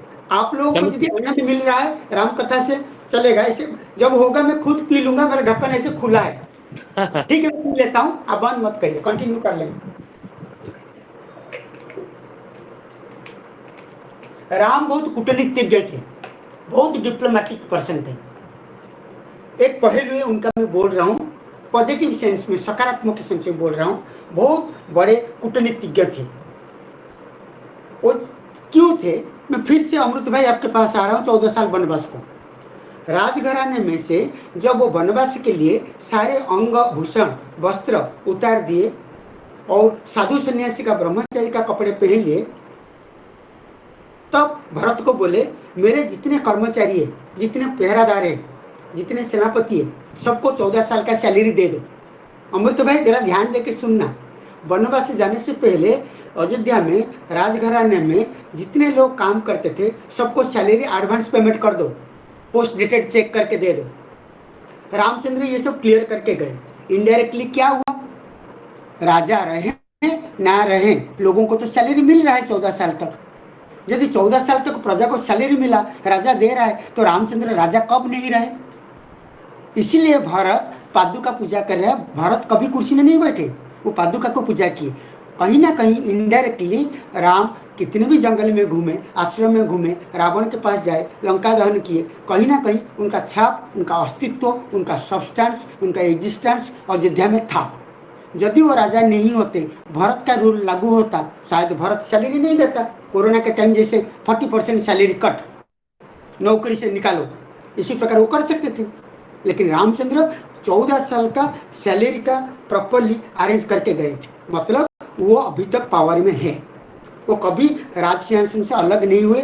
पार्थिव शरीर अलग हुआ, थ्योरिटिकली अलग नहीं हुए थे। गाय, सोना, जमीन, पद प्रतिष्ठा सबको बांट दिए थे, सबको देकर वनवास को गए थे। मतलब मैं तुमको सैलरी दे रहा हूँ, you are doing job for me only, तुम लोग मेरे लिए ही कर रहे हो। और मुझे माफी चाहता हूँ, मैं इंग्लिश में बोल, गुजरात में नहीं बोल पा रहा हूँ, मुझे नहीं आ रहा है। तो आप लोग जितना डाइजेस्ट कर पाते हैं हिंदी से इंग्लिश से करिए, गुजराती में नहीं बोल पाऊंगा, ठीक है। और जब तक सेवक को सैलरी मिलता है तो राज्याधिकार राजा के पास ही होता है। इसीलिए राम कहीं ना कहीं आखिरी से अंत तक, आदि से अंत तक राजा ही थे। परोक्ष रूप में राजा का अधिकार रामचंद्र के पास था। भरत भी अभिषेक राजा नहीं बने, जलाभिषेक नहीं हुआ, वो जस्ट पादुका की पूजा की, उनका समय व्यतीत कर दिया नंदीग्राम में। वो कभी अयोध्या नहीं गए, अयोध्या से कोने में नंदीग्राम में इंतजार करके बैठे, आए सब मिल के रथ में बैठ के अयोध्या में जाएंगे। इसमें सामाजिक चेतना भी है, राजनीति भी है, धार्मिक भावना है। और राम के मन में काम, क्रोध, मोह, लोभ, मद, अहंकार, ईर्ष्या, जड़ता, घृणा, ईर्ष्या, ये शरीर में नहीं था। ये रामायण वाल्मीकि कहते, तुलसीदास में मैं नहीं जानता, मैं गारंटी नहीं देता हूँ। ये जितने सारे खराब गुण है, मदमाश्चर्य, ये राम के शरीर में नहीं था। आपको विश्वास नहीं होगा, हम जितने लोग पैदा हुए हैं धरती पर, हमारे पास रजोगुण है। स्वर्ग में जो पैदा होगा सत्वगुण है। राम के शरीर में रजोगुण होना चाहिए, ये कुछ नहीं था। तो सीता को अपमान करना, सीता को वनवास लक्ष्मण के साथ रथ में बैठा के जंगल में छोड़ना, शूर्पणखा को नाक को काटने के लिए, खून गिराने के लिए, या मारीच हिरण को मारने के लिए वो जो जा रहे थे, वो तो क्रोध है, मारेंगे तो किसका वध हो रहा है, पशु वध हो रहा है, शूर्पणखा का अंग कर्तन हो रहा है। तो वो लेकिन क्रोध नहीं था, वो कर्तव्य था। क्योंकि कहीं ना कहीं कहा गया है रामादिवत प्रवर्तितव्यम न रावणादिवत। राम की तरह आचरण करो, रावण की तरह नहीं। और यही बात को महाभारत में युधिष्ठिर बोला था किसको, बेटा युधिष्ठिर तू ऐसे घृण्य काम क्यों कर रहा है, परदारा को, परपत्नी को क्यों अपहरण करता है, द्रौपदी के साथ छेड़खानी करता है। तो वहां युधिष्ठिर बहुत सुंदर बोला था, ये मैं तो दिमाग भर याद रखूंगा। तो क्या बोला था, जानामि धर्म, ये महाभारत का कोटेशन दे रहा हूं, जानामि धर्म न च मे प्रवृत्ति, जानामि अधर्मम न च मे निवृत्ति। हे भगवान विष्णु, आप पूछ लिया मैं क्यों गुनाह कर रहा हूँ, ये रावण के लिए ही लागू हो रहा है। रावण को यदि पूछा जाएगा, राम पूछेंगे सीता मैया को क्यों लिया, जगत जननी को। वो बोल रहा है कि जानामि धर्म, ये दुनिया में धर्म क्या है मुझसे बढ़कर ज्यादा कोई नहीं जानता। जानामि प्लस संधि विच्छेद करो अधर्म, जानामि अधर्मम न च मे निवृत्ति। अधर्म क्या है वो भी मैं जानता हूँ, धर्म क्या है वो भी जानता हूँ, लेकिन धर्म के प्रति मेरे मन में आसक्ति नहीं है, प्रवृत्ति नहीं होती। अधर्म के प्रति, अधर्म से मेरा निवृत्ति नहीं होती, तो मैं करूँ तो क्या करूँ। अच्छा काम करने को मन में इरादा नहीं है, बुरा काम से मन हटता नहीं है, तो द्रौपदी को नहीं लूंगा, सीता को नहीं लूंगा, तो क्या करूं। तो इतना बड़ा ज्ञानी, प्रकांड ज्ञानी, त्रिकालदर्शी शिव तांडव को लिखने वाला वो इस प्रकार जवाब दे रहा है। तो ये सब कभी कपोलकल्पित फिक्शियस हो नहीं सकता। तो इसीलिए धार्मिक भावना में काम क्रोध जो सब कुछ है वो राम के शरीर में था ही नहीं। तो राम शरीर में ब्लड है, इंसान की तरह दिखाई देते हैं, किसका बेटा, किसका पति, किसका बाप, वो अलग बात है, लेकिन वो स्वयं भगवान ही थे। तो इसीलिए 10 चीज कहा गया है। परिवार के साथ जुड़ के रहो, डीप रूटेड। रामचंद्र जो 10 चीज सिखाए हैं, एक होता है परिवार के साथ जुड़ के रहो। वो कहीं भी रहे परिवार का खबर लेते थे, संपत्ति के माध्यम से, जटायु के माध्यम से, सबरी के माध्यम से, कहीं ना कहीं इनडायरेक्टली कौशल्या माँ कैसी होगी, कैकेयी कैसी होगी, कहने का मतलब आसक्ति हो गया। जंगल में रहते हो, फिर अयोध्या में मेरी माँ कैसी है, तुम तो ब्रह्मचारी हो गए, वानप्रस्थ ले लियो। आप लोगों को पता होगा गुजरात का बहुत फैंटास्टिक न्यूज है आज का पेपर में। सूरत में एक लेडी रुचा व्यास मैडम SMC स्कूल में टीचर है, 50 साल कंप्लीट हुआ कल, 51 ईयर से शुरू हुआ। वो वानप्रस्थ आश्रम में चली गई, नौकरी छोड़ दी, 70-80 हजार का पगार छोड़ के। वो होता है भारतीय नारी का एक पद मर्यादा। आप हम सबको सीखना चाहिए, और गुजरात से पूरा भारत सीखेगा। ऐसे कोई पैसा को छोड़ता नहीं, पद प्रतिष्ठा मर्यादा छोड़ता नहीं। ये सिर्फ गुजरात की ही लेडी कर सकती है, गुजरात के ये महिषी महिला कर सकती है। हम उनके लिए भी एक बार नमन करते हैं। आप सब महिलाओं को नवरात्र में सारी देवी शक्तियों को प्रणाम करते हैं। 51 हुआ, नौकरी छोड़ दी 10 साल पहले। हाँ, हमारे बीच में भी 3 महिलाएं हैं, सोचेंगे अब। हाँ जी, ठीक, लेकिन मेरे बात में बुरा नहीं मानना, फोर्सफुली कोई नौकरी नहीं छोड़ना।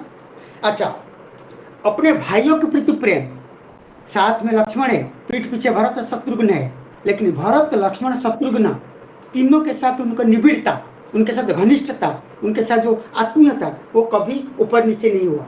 तो ये एक क्वालिटी हम उनसे सीख रहे हैं। और दूसरी बात है, ये तो हो गया, ये भी पुराने का बहुत कुछ है, मैं आधा भी कवर नहीं कर पा रहा हूं।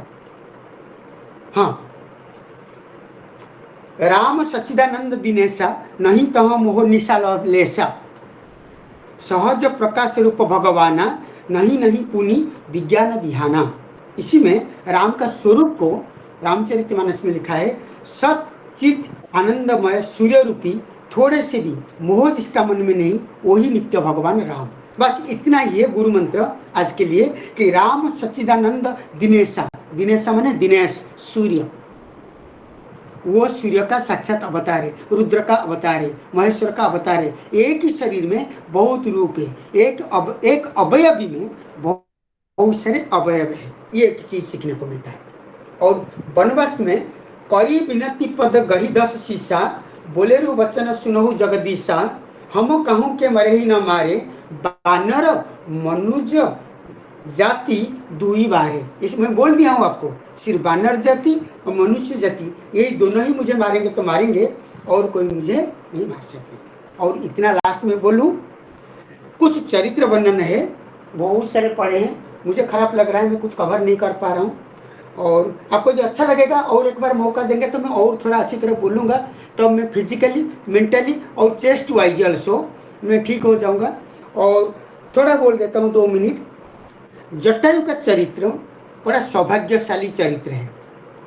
जटायु सौभाग्यशाली चरित्र, जैसे कहते ना तुम सौभाग्यवती भवो, पुरुष को बोलते सौभाग्यमान भवो, लेकिन सबसे रामायण में जटायु है जो पिता की उम्र का था, दशरथ का दोस्त मित्र था, उसके ऊपर हाथ लगा दिए तब उनका प्राण वायु गया। तब तक जटायु नहीं मर रहे थे, सबसे सौभाग्यशाली थे।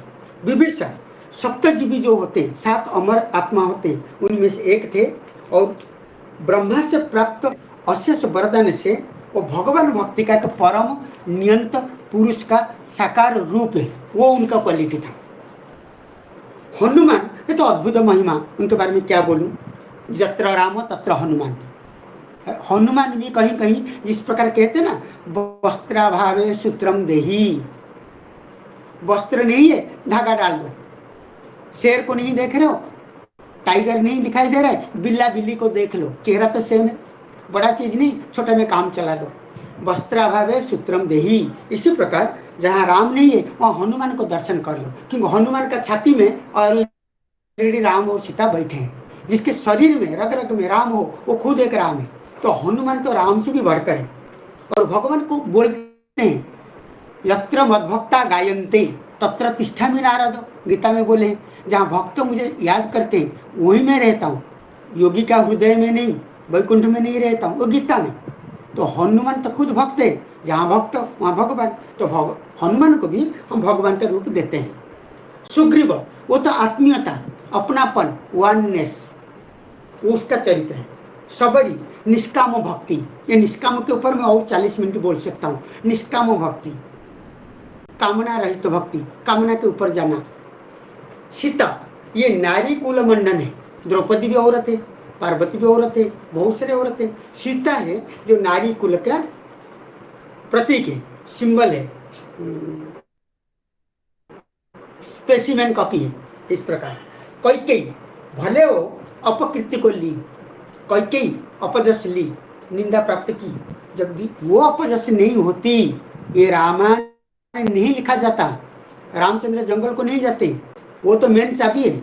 आप बाती रखें, दिया रखें, तेल डाल दिए हैं, मैचस्टिक है, आप खड़े हो, सब कुछ साधन है। यदि आपके पास बाती को लगाने के लिए मन नहीं है, वो बाती किस काम के लिए? तो कैकेयी तो मेन चाबी है, कुंची का। तो कैकेयी कितना भी बदनाम हो लोगों के नजर में, वो होता है इंस्ट्रूमेंटल, वो होता है मेन हेतु, वो होते हैं मेन कारण। और केवट जो नाव चलाता था वो एक भक्त था, अलग प्रकार का भक्त है। वो हठ भक्त था। हठ माने जिद्दी, करूंगा तो करूंगा, सुनूंगा तो सुनूंगा, गाली दूंगा तो गाली दूंगा, प्रशंसा करूंगा तो प्रशंसा करूंगा, पाँव धो के पानी को पीऊंगा चलेगा, लेकिन पाँव धोऊंगा। इतना नहीं सोचता कि पाँव के नीचे गंदगी होंगे, कोरोना का वायरस की तरह कुछ भी होगा, लेकिन मैं पानी पीऊंगा। तू नदी में तेरा जिंदगी है, 24 घंटा नदी में नाव चलाता है, एक घाट से दूसरे घाट, पानी तुझे नहीं मिलता। राम का पाँव का रजधूलि को ले लूं तो एक हठ जोग, हठ भक्त का निशान है। ये एक चरित्र है।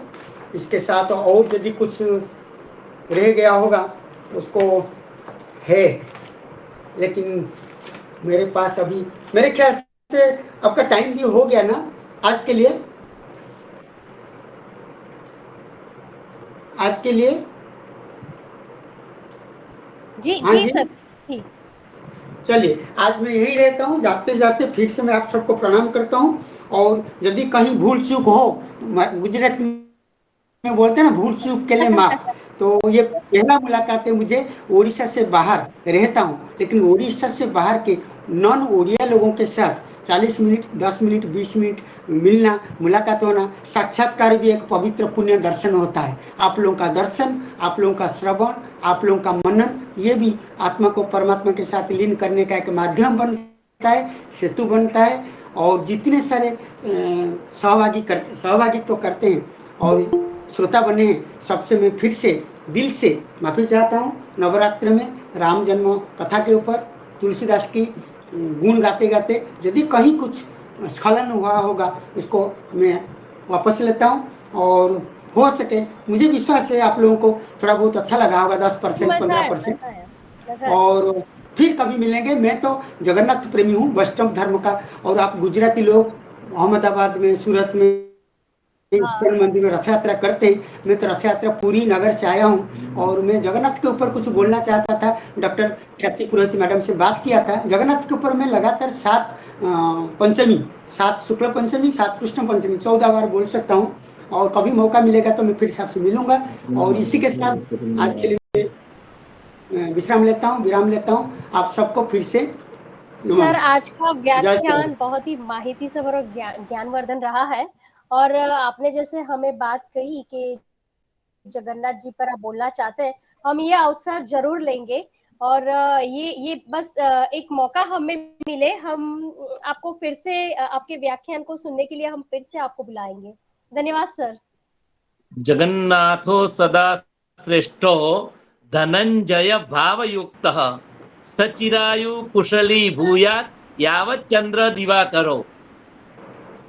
धन्यवाद। आप सबको तो मैं सबका मुख दर्शन नहीं कर पाया, और मैं सबको देखना चाहता था। आप लोग तो वीडियो रिकॉर्डिंग कर रहे हैं, फोटो रखिए, और हो सके तो आप मुझे, मैं तो जो बोल गया मैं भूल गया, यदि कोई मिनट्स लिख रहे हैं, कोई कुछ लिख के रखे हैं, उसको एक पैराग्राफ करके मुझे हिंदी में दे देंगे। मैं इसको हो सके तो मैं संस्कृत में करके खुद अपना पेपर में फोटो के साथ छापू दूंगा। आप मुझे फोटो दीजिए, डाटा को हिंदी में, इंग्लिश में, गुजराती में दे दीजिए, कोई भी भाषा में। मैं नहीं तो संस्कृत में दे दीजिए, भरत भाई है। और मुझे और एक अनुमति मुझे चाहिए, रिक्वेस्ट है, मैं जो लिखा है कविता पाठ भरत भाई के साथ, इतने महान व्यक्ति के साथ मुझे जोड़ दिए, मैं कौन सा कविता पढ़ूं? मेरे पास अभी कुछ कविता नहीं, भागम भाग करके आया हूँ। बेहतर होगा अगले बार से मैं कविता पढ़ूं। आज एक ही कविता में भरत भाई से सुनते हैं। राम जी के बारे में बोला, भरत जी के बारे में भरत बोलेंगे, बाकी सब लक्ष्मण शत्रुघ्न बन के सुनेंगे। ठीक है, चलिए। जगन्नाथ ठीक है डॉक्टर धनंजय, पथगामी भवतु में। डॉक्टर धनंजय महोदय, भवन्तः उत्कृष्टं वक्तव्यं रामचरितमानसे अस्ति। वयं सर्वे प्रसन्नाः स्मः। वयं भूरिशः भवन्तः प्रार्थयामः। पुनरेकवारं यदा यदा समयं मिलिष्यति तदा तदा भवतः व्याख्यानं योजिष्यामः इति जगन्नाथे प्रार्थयामः। बहुत सर, आपने बहुत अच्छा कहा और सबने अच्छा सुना। और आपकी अविरत वाणी, आप बीमार होते हुए भी इतना एक अस्खलित प्रवाह से आपने रामायण का गान किया है। और आपके आयु आरोग्य के लिए हम माता रानी से प्रार्थना करते हैं, हम सब प्रार्थना करते हैं। रोगा नशेषा न पहुंसी तुष्टा रुष्टा तो कामान सकलान अभिष्टान त्वामाश्रितानां न विपन्नराणां त्वामाश्रिता यश्रयतां प्रयान्ति। आप जल्दी से स्वस्थ हो जाए, माता रानी आपको स्वस्थता प्रदान करेगी। अब धन्यवाद। डॉक्टर जसुमती बेन ने विनंती करूं कि बेन आप अपनो प्रतिभाव प्रस्तुत करो। Doctor Jasumati Ben.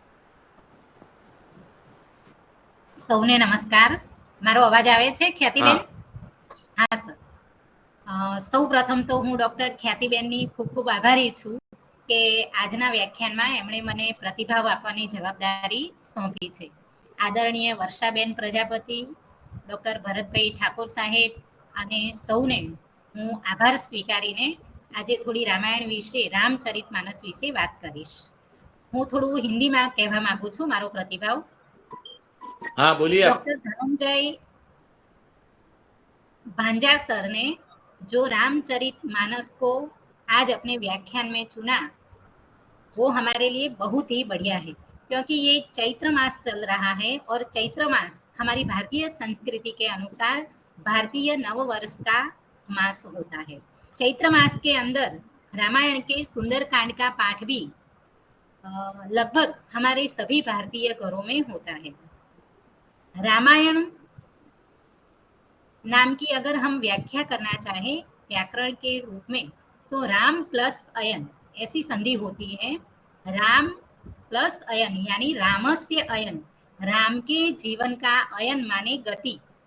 तो राम के जीवन की जो गति हुई, राम ने अपने जीवन दरमियान जिन कष्टों को सहा और उन कष्टों को सहकर उनसे पार भी उतरे और लोगों को, समाज को अपने चरित्र से एक संदेश दिया। हमारे यहाँ रामायण को आदि महाकाव्य बोला जाता है। आदि यानी सबसे पहले जो था, वो हमारे आरंभ में जो था वो रामायण है।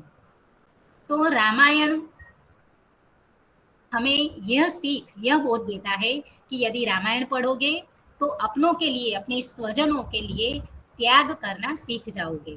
यदि महाभारत पढ़ोगे तो क्या होगा, अपने ही स्नेही जनों की जो कुछ संपत्ति है उसे कैसे लूटा जा सकता है, उसे कपट से कैसे छीना जा सकता है और कैसे लड़ाई झगड़े कुटुंब परिवार में की कर सकते हैं, वो सीख जाओगे। तो रामायण पढ़ने से हमारे भारतीय परिवारों में एक प्रकार की सहनशीलता आती है। पति का पत्नी के प्रति कर्तव्य और पत्नी का पति के प्रति कर्तव्य रामायण सिखाता है, और भातृभाव भी रामायण से ही हमें सीखने को मिलता है। व्याकरण में, संस्कृत व्याकरण में राम शब्द का निर्माण रम धातु पर से हुआ है। रम का अर्थ होता है रमण करना, यानी कि राम वो है जो सभी प्राणियों के हृदय में हर हमेश रमण करते हैं।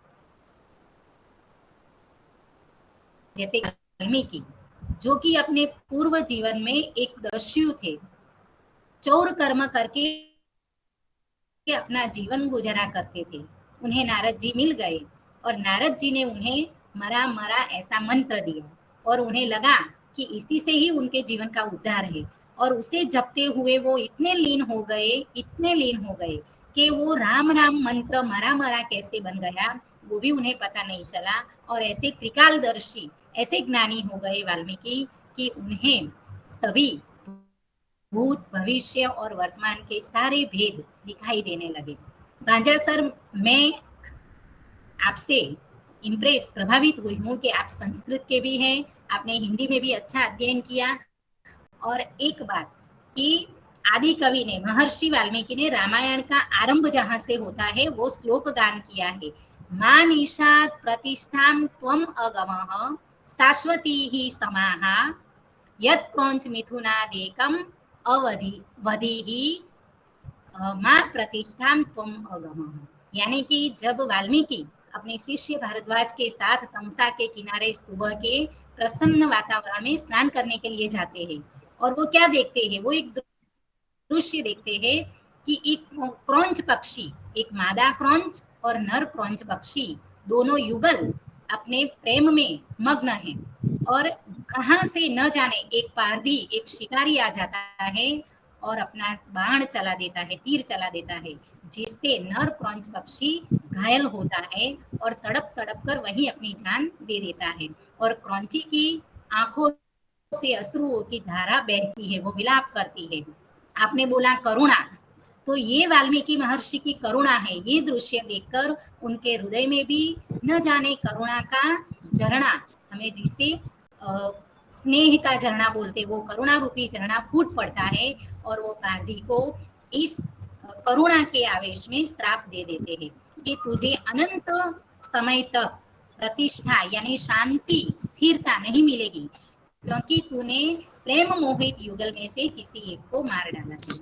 तो जब राम और सीता का वियोग होता है, रावण जब माता सीता का अपहरण करके उन्हें लंका में ले जाता है, तब महाकवि वाल्मीकि की ये करुणा हमें दिखाई देती है। और रामायण हमारा उपजीव्य ग्रंथ है। महाकवि वाल्मीकि ने लिखा ये रामायण, उनके बाद जितने भी हमारे कवि हुए, साहित्यकार हुए, वो चाहे संस्कृत में हो, चाहे हिंदी में, चाहे कोई भी भारतीय भाषाओं में, सभी के लिए वो एक नव जीवन प्रदान करने वाला ग्रंथ रहा है।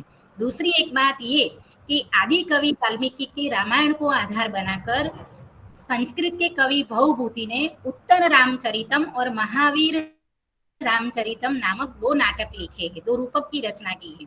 तो आपने करुणा शब्द बताया, तो उत्तर रामचरितम में महाकवि भवभूति ने रामायण की जो कथा है उसे थोड़े दूसरे ढंग से परिवर्तित करके हमें बताया है। वहां उन्होंने कैकेयी का उद्वीकरण किया है। उन्होंने दिखाया है कि कैकेयी ने क्यों 14 साल का वनवास राम के लिए मांगा।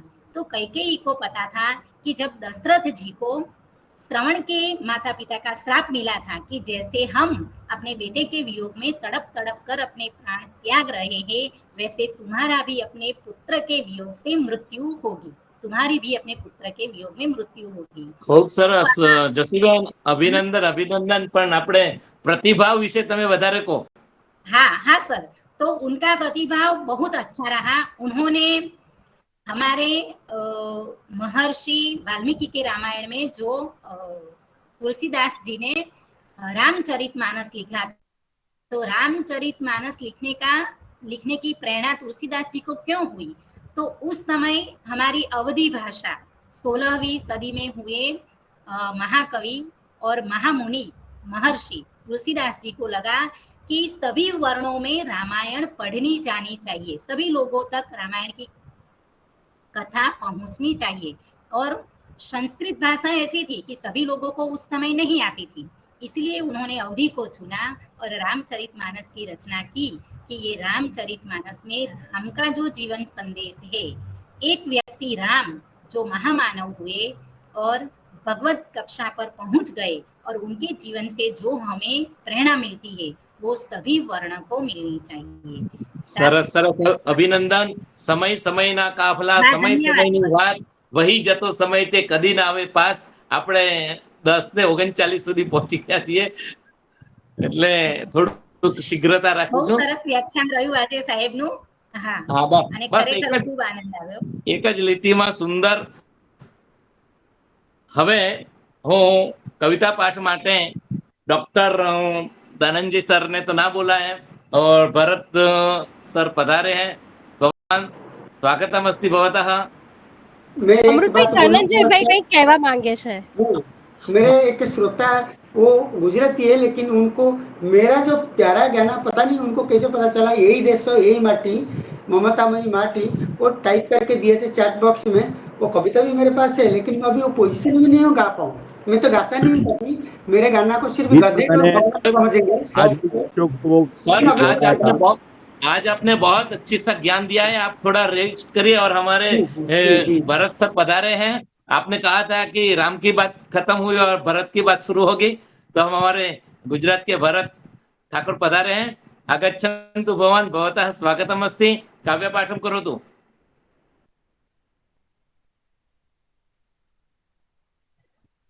ભરતભાઈ, તમારું માઇક ઓફ છે.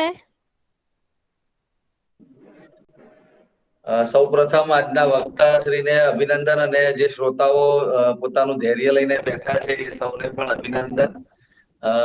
જશુબેન અને અમૃતભાઈ, ખ્યાતિબેન, વર્ષાબેન, બળદેવભાઈ, જયમલભાઈ, રીતેશભાઈ, અભિષેકભાઈ, એ બધાને સ્મરણ કરું છું. કવિતા માટે અનેક વખતે કહેવાયું, પરંતુ મારો સ્વભાવ જે છે બીજા કામોની અંદર વધારે ચોંટેલો રહેતો હોય છે, અને હાલ જ એક બેઠક બહુ ઉતાવળે એમાંથી બહાર આવી ગયો અને આપની સમક્ષ રજૂ કરું છું. એક ગીત છે, ઉનાળો પણ છે, શિયાળો હમણાં ગયો છે, ચોમાસું આવે છે એના પછી. તો રાયડાનું ફૂલ નામની એક મારી રચના કવિતા મુંબઈથી પ્રકાશિત થયેલી, અને ગીત રચનામાં જેમાં મૂળ આપણો જે સ્વભાવ છે પ્રકૃતિ સાથેનો, એ પ્રકૃતિનો સંદર્ભ એની સાથે આવે છે કે ઉનાળે મોર્યું છે બાજરીનું ડુંડું ને શિયાળે રાયડાનું ફૂલ. ઉનાળે મોર્યું છે બાજરીનું ડુંડું ને શિયાળે રાયડાનું ફૂલ. ચોમાસે મેઘધનુ થઈ જો ઝૂલે છે દેખ આકાશે રંગોનો ફૂલ. ચોમાસે મેઘધનુ થઈ જો ઝૂલે છે દેખ આકાશે રંગોનો ફૂલ. ધોમ ધોમ તડકા ને કેસરિયા દાડે, ધોમ ધોમ તડકા ને કેસરિયા દાડે જો પાક્યા છે ખટમીઠા બોર. બોરડીના બોર માફક ઝૂલે છે દેખ સખી આજ આપણા તે હેતની બપોર. ધોમ ધોમ તડકે ને કેસરિયા દાડે જો પાક્યા છે ખટમીઠા બોર. બોરડીની બોર માફક ઝૂલે છે દેખ આજ આપણા તે હેતની બપોર. લૂમ ઝૂમ મોહરેલા, લૂમ ઝૂમ મોહરેલા આંબાની ડાળીઓમાં બોલે છે મીઠા બુલબુલ. લૂમ ઝૂમ મોહરેલા આંબાની ડાળીઓમાં બોલે છે મીઠા બુલબુલ. ઉનાળે મોર્યું છે બાજરીનું ડુંડું ને શિયાળે રાયડાનું ફૂલ. એરંડો હોય જેમ ઉજળશા વનમાં એમ, એરંડો હોય જેમ ઉજળશા વનમાં એમ. ઉનાળે બાવળ પ્રધાન, ચોમાસે ફાલેલી ફોડી કંકોડી, કંકોડા ભૂલ્યા છે બાન. એરંડો હોય જેમ ઉનાળે ઉજળશા વનમાં એમ, ઉનાળે બાવળ પ્રધાન, ચોમાસે ફાલેલી ફોરી કંકોડી, કંકોડા ભૂલ્યા છે ભાન. કે મોસમની પહેલ વહેલી હેલીના હિલ્લોળે, કે મોસમની પહેલ વહેલી હેલીના હિલ્લોળે ઝૂલે છે વેલોની ઝૂલ. ઉનાળે મોર્યું છે બાજરીનું ડુંડું ને શિયાળે રાયડાનું ફૂલ. તો આ એક રચના મારી પ્રથમ પ્રકાશિત થઈ હતી, એટલે પહેલી રચના આ છે. અને જો સમય હોય એક રચના કરીને આપણે પૂરી કરીએ છીએ. જી જી જી જી. આજે ભરતભાઈ એક અછાંદસ રચના છે. આજે પ્રદેશ મંત્રીને કવિના રૂપમાં પકડ્યા છે આપણે. હા, બરાબર છે. એક શબ્દ સૃષ્ટિ 2011 માં પ્રકાશિત થયેલી અને શીર્ષક છે 21મી સદી.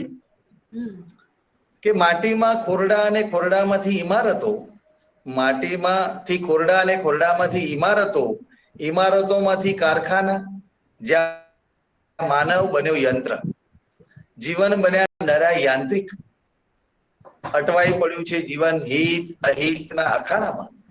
પહેલા અભણ અંગૂઠા મારતા, હવે ભણેલા પણ અંગૂઠા. અંગૂઠા બદલાયા, અંગૂઠા મારવાના સ્થળ બદલાયા. અંગૂઠા બદલાયા, અંગૂઠા મારવાના સ્થળ બદલાયા. ટેબલ બદલાયા, તરીકા બદલાયા, અંગૂઠા મારનાર એના એ જ રહ્યા. ટેબલ બદલાયા, તરીકાઓ બદલાયા, અંગૂઠા મારનાર એના એ જ રહ્યા. લાચાર, બેબાકડા, ઓશિયાળા, સાવ મળદાલ. હવે અંગૂઠા બની ગયા છે અસ્તિત્વની ઓળખ. અંગૂઠા બની ગયા છે અસ્તિત્વની ઓળખ. આ અંગૂઠો સવારે ઉગાડે ઓફિસ, આ અંગૂઠો સવારે ઉગાડે ઓફિસ ને સાંજે અંગૂઠો ભીડે હૃદયના દ્વાર. આ અંગૂઠો એકલવ્યથી લઈને આજ સુધી કપાતો જ રહ્યો. આ એકલવ્યથી લઈને આજ સુધી કપાતો જ રહ્યો. ક્યારેક જાત સામે તો ક્યારેક નાત સામે, ક્યારેક જાત સામે તો ક્યારેક નાત સામે. આ અંગૂઠાનું શું કરવું? આ અંગૂઠાનું શું કરવું? આ અંગૂઠાએ તો બનાવી દીધા છે બધાને ઘેટા. આ અંગૂઠાએ બધાને બનાવી દીધા છે ઘેટા. ઘેટા સવારે દોડે, આખો દાડો ઓફિસ નામની ગમાણમાં ભટક્યા કરે, સાંજે પાછા ઘર નામની ગમાણમાં, સાંજે પાછા ઘર નામની ગમાણમાં. આ અંગૂઠાને માણસને માણસ નહીં, આ અંગૂઠાએ માણસને માણસ નહીં પણ પશુ બનાવી દીધા છે. 21મી સદીનું એકદમ સોફિસ્ટિકેટેડ પશુ, 21મી સદીનું એકદમ સોફિસ્ટિકેટેડ પશુ જે દિશાહીન દોડમાં ગુમાવી ચૂક્યું છે પોતાની અસલ ઓળખ. માટીમાંથી ખોરડા અને ખોરડામાંથી ઇમારતો અને ઇમારતોમાંથી કારખાના, જ્યાં માનવ બન્યો યંત્ર, જીવન બન્યા નર્યા યાંત્રિક. તો આ એક રચના બહુ વર્ષો પહેલા રચાઈ હતી અને આજે તમે એને મોકો આપ્યો અને તમારી સમક્ષ રજૂ કરી છે. બહુ સરસ, અભિનંદન સર, અભિનંદન. રચના, ખૂબ સરસ. તમારી રચનાને ને તમારી કલમને ને તમારા કરને અભિનંદન કે આવા વિચારો સાથે કાવ્ય લખ્યું. હા, સરસ. જી જી જી જી જી. તમે તમારી બીજી બેઠકમાંથી ભાગીને આયા ને તો અમને આવો લાવો મળ્યો, કારણ કે તમારો મેસેજ આવ્યો તો ને એટલે અમને તો એવું જ હતું કે પણ જેવા તમે દેખાડે તો ખુશ થઈ ગઈ કે ચલો ભરતભાઈ આવી ગયા ટાઈમસર. મને આજે સદેહ વ્યક્તિગત સામસામે મળ્યાનો આનંદ થયો ભરતભાઈ સાથે, અને આપની કવિતા સાંભળવાની ખૂબ ખૂબ. હવે આગળના કાર્યક્રમ તરફ જઈએ તો જય રઘુનંદન જઈશ. હા, કઈ કેવું છે? જય રઘુનંદન જય સિયારામ, પ્રગટ્યા જગમાં પૂરણ કામ, દશરથના દુલારા રામ, કૌશલ્યાના પ્યારા રામ, ભગત ભગવન અવતાર મનોહર રામ, બચતા જાય દુઃખ તમામ, યજ્ઞ કરેથી પ્રગટ્યા બાળ, દાનવોનો હણ્યો કાળ, વિશ્વામિત્રની કીધી વાર, તાડકાનો કર્યો વિસ્તાર. આવા સરસ ભાવ સાથે આપણે મારે આભાર માનવો છે સૌથી પહેલા પરમેશ્વર પરમાત્માનો, કે જેને આપણને આવો સરસ મજાનો યોગ, અમે સાક્ષાત વિદ્વાન વિભૂતિ ધનંજય મહોદય આપણી વચ્ચે ઉપસ્થિત થયા, ના દુરસ્ત તબિયત હોવા છતાં પણ. એટલે ઈશ્વરનો ખૂબ ખૂબ આભાર, અને સૌથી વધારે શ્રી રામજીનો આભાર કે કરતા કરતા બધું રામ જ કરે છે, તો આ રામે જ સારું કર્યું છે. સર, राम की वजह से हम एक राम हुए। धनंजय साहब आपका आभार। डॉक्टर वर्षाबेन प्रजापति झरमर सदैव कोकिल कंठी અને સુંદર પ્રાર્થના ગાવા બદલ બેન તમારો ખૂબ ખૂબ આભાર. વગર વિશેષ આજે કોઈના પણ વિશેષણ વગરનો આભાર માનવો છે મારે. પરિચય માટે બળદેવભાઈ તમારો ખૂબ ખૂબ આભાર. શુભેચ્છા માટે ડોક્ટર સ્નેહી તમારો આભાર. અભિનવ મેઘાણી, મેં એમને નામ આપ્યું છે, આપ અભિનવ મેઘાણી છો, પણ મારે આજે વિશેષણ નથી કહેવાના. જસુમતીબેન, આપનો ખૂબ ખૂબ આભાર. આપ ખૂબ સરસ પ્રતિસાદ આપ્યો, પ્રતિભાવ આપ્યો. કાવ્યપાઠ માટે અમારા માનંદ મંત્રી આજે કવિ રૂપે પ્રગટ થયા, એટલે ભરતભાઈ ઠાકર સાહેબ, આપનો ખૂબ ખૂબ આભાર. ત્યાર પછી વક્તાનો પરિચય આપવા માટે સદૈવ તર્રો તાજા સ્વરમાં વાત કરતા અમારા ખ્યાતિબેન, આપનો ખૂબ ખૂબ આભાર. સાથે સાથે આ આભાસી મંચ પર જોડાયેલા તમામ નામી અનામી સૌનો ખૂબ ખૂબ આભાર. અને પ્રાર્થના કરીને આપણે વિસર્જન કરીએ. 10:49 થવા આવી છે. તમારું યશ વધે, વંશ વધે, ભર્યા રહે ભંડાર. પ્રભુ એટલું આપજો, પામો સુખ પર. અને વિશેષ કરીને ધનંજય સર કે લીએ, સર ભવતામ હેતવે આયુ આરોગ્ય વર્ધતામ સદા નિત્યમ સેવિતામ યોગક્ષેમમ સદા યુક્તમ પ્રણમામિ જગન્નાથો મુહુર્મુહુ. ભવन्तઃ સુખિનો ભવन्तु, સર્વે ભવन्तુ સુખિનઃ, સર્વે સંતો નિરામયા, સર્વે ભદ્રાણિ પશ્યન્તુ, મા કશ્ચિદ દુઃખભાગ ભવેત. ઓમ શાંતિ શાંતિ શાંતિ. વાણી વર્તન વ્યવહારથી થઈ ગઈ હોય ભૂલ, મન વચન ને કર્મથી રાખજો હળવા ફૂલ. વાહ વાહ, બહુ સરસ સર. મજા આવી. સંચાલન ખરેખર બહુ જ સરસ રહ્યું, મજા આવી. બધાને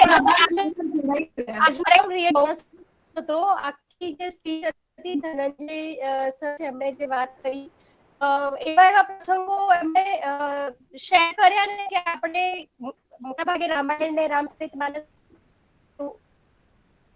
હોય છે, એમના કરતા પણ અભ્યાસુ વ્યક્તિ છે, એટલે એમણે પણ બહુ સરસ પ્રસંગો સાથે માહિતગાર કરાયા અને પ્રોગ્રામ રહ્યો. તમારી કવિતા પરફેક્ટ ગઈ. તો બધાને મારાથી કોઈ બોલવાનો બધા વિશેષ કઈ ના, કઈ નહીં. બળદેવભાઈ પણ જોડાયા છે, ઘણા બધા મિત્રો જોડાયા છે. બાર તો બતાવે જ છે અહીંયા, બાર મિત્રો તો હજી હેમલભાઈ પણ છે, જોડાઈ ગયા. આનંદ થયો.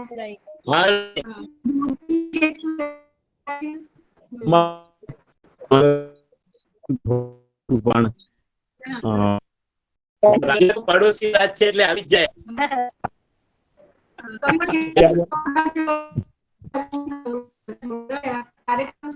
આજે પણ હું છે ને સવારથી બાળકને ઉડિયા કવિતા શીખવાડતો હતો, અને એ જ કવિતા સાહેબની પ્રિય નીકળી. પણ હવે ઓ દેશો ઓ માટી.